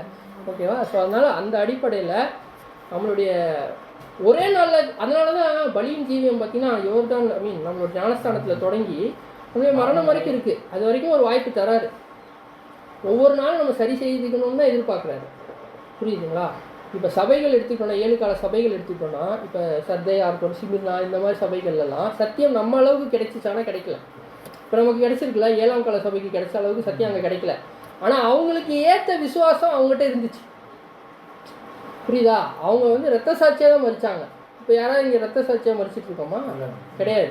ஆனால் நமக்கு என்னன்னா எல்லா சத்தியம் கொடுத்துட்டு கடைசியில் சபை என்ன நம்ம கூப்பிட்றாரு, கிறிஸ்து அனலும் இல்லாமல் குளிரும் இல்லாமல் வெதுவெதுப்பாக இருக்கிறாருன்னு சொல்லி என்ன பண்ணுறாருன்னா பாதி பண்ணி போடுறாரு. ஏன் இது நம்ம சபையை பார்த்து சொல்கிறாரு தெரியுமா? அதுதான் நம்ம ஸ்டேட்டாக இருக்குங்க. வெளியில் ஒரு மாதிரி இருக்கும், இருதயத்துலேயோ வச்சிக்கிற உணவுகளாக இருந்தோம். ஸோ அது இல்லாமல் கபடற்றவர்களாக உள்ளேயும் சரி வெளியும் சரி தேவனையே சேவிக்கும் அப்படின்னு சொல்லி எப்படி நம்ம ஞானஸ்தானம் உறுதி கொடுத்தோமோ, அதை ஒரு நாள் இன்றைக்கி முடியலனாலும் ஐயோ நான் பண்ணிட்டேனே நாளைக்கு நான் மாற்றணும், அந்த சிந்தனை தான் வேணும். நம்ம என்ன பண்ணக்கூடாதுன்னா பார்த்துக்கலாம், ஏன்னா சபையை முடியுன்றாங்க போயிட்டே இருக்குது, அது பாட்டு போட்டோம் பார்த்துக்கலாம் அப்படின்னு இருந்தீங்கன்னா கதவு அடைக்கப்பட்டுருச்சு போயிட்டு வாங்க அப்படின்னு சொல்லுவோம். இது சிரிக்கிறதுக்கோ இல்லை விளையாட்டுக்கு வர்ற விஷயமோ கிடையாது. எனக்கும் சரி உங்களுக்கும் சரி காலங்கள் ரொம்ப கம்மியாக இருக்குது. ஏன்னா எதிர்பார்க்காத நேரத்தில் அவர் வருவேன்னு சொல்லியிருக்காரு. நீங்கள் எப்போ ஜாலியாக எதிர்பார்க்கணுமோ அப்போ தான் அவருடைய கதவு அடைக்கப்புறம் நடக்கும். இப்போ உலகத்தெல்லாம் பார்த்துட்டு இருந்தால் எக்கனாமிக் பொருளாதாரம் பார்த்தீங்கன்னா இப்போ எப்படி ஆகிட்டுருக்கு, அப்படியே மாறிட்டுருக்கு. இப்போ ட்ரம்ப் வந்தார், டேரிஃப்ஸ் போட்டார். டேரிஃப்ஸ்னால் உங்களுக்கு டாக்ஸஸ் ஏற்றுமதி இறக்குமதியில் போடுறாரு. அதனால் மொத்த உலக ஜனங்கள் மொத்த லேண்ட்ஸ்கேப்புமே மாறும். மெடிக்கல் மாறும், காய்கறி பொருள், முட்டை. அமெரிக்காவில் ஒரு முட்டை 30 ரூபாயா, ஒரு முட்டை. ஈஸ்டர் டைம்லலாம் ஒரு முட்டை 30 ரூபா. ஏன்னா ஏற்றுமதி இறக்குமதி பண்ண முடியல அவங்களால. அப்போ என்ன பண்ண முடியும், அங்கே இருக்கிறவங்ககிட்ட தான் விற்றாகணும். இல்லைங்களா? ஒரு முட்டை 30 ரூபா. அப்போ என்ன ஆகும், 4 காற்றுகளில் ஒன்று என்னது, பொருளாதாரம், அரசியல், மதம், சமுதாயம். பொருளாதாரம் என்ன ஆகிட்டு இருக்கு, இப்போ அதிகமாகுதுன்றத வாங்க முடியாது எதையுமே. போகிற போக்க பார்த்தா சம்பளம் கம்மியாயிட்டு வருது, விலைவாசி என்ன ஆகிட்டு இருக்கு. மக்களுக்கு ஆட்சி மேலே நம்பிக்கை வருமா? வராது. அப்போ சமுதாயம்ன்றது மக்கள், பொருளாதாரம்ன்றது எக்கானமி. பொருளாதாரம் அடி வாங்கிடுச்சுன்னா மக்களுக்கு அரசியல் மேலே நம்பிக்கை இருக்காது. அரசியலும் மதமும் சேர்ந்து தான் இப்போ என்ன பண்ணிகிட்டு இருக்காங்க, உலகத்தை ஆட்சி செஞ்சுட்டு இருக்காங்க. போப்பு மார்க்கம்லாம் பார்க்குறோம். இப்போ இவங்க 2 பேருக்கு மேலேயும் உலக ஜனங்களுக்கு நம்பிக்கை போயிடுச்சுன்னா அருமகதம். அப்போ அருமகதம் வந்துருச்சுன்னா என்ன ஆயிடுச்சு, என்ன அர்த்தம், சபை முடிஞ்சிருச்சு. நம்ம ஐயோ இதோ அவர்களும் ஏற்றுக்கொள்ளப்பட்டார்கள் நாங்களும் கைவிடப்பட்டோம்னு சொல்லி போக்காடோட நிலைமை தான். அப்போ வேணால் போக்காடோடைய சப்ஜெக்டை படித்தா யூஸ்ஃபுல்லாக இருக்கும். இப்போ வந்து என்ன இல்லை தேவை. இப்போ சபை நோக்கத்தோடு என்ன பண்ணலாம்னா ஃபோக்கஸ் பண்ணி நம்மளுடைய பலியின் ஜீவித்தை செலுத்த தேவன் தாமே அனைவரும் ஆசீர்வதிப்பாராக. ஆமென்.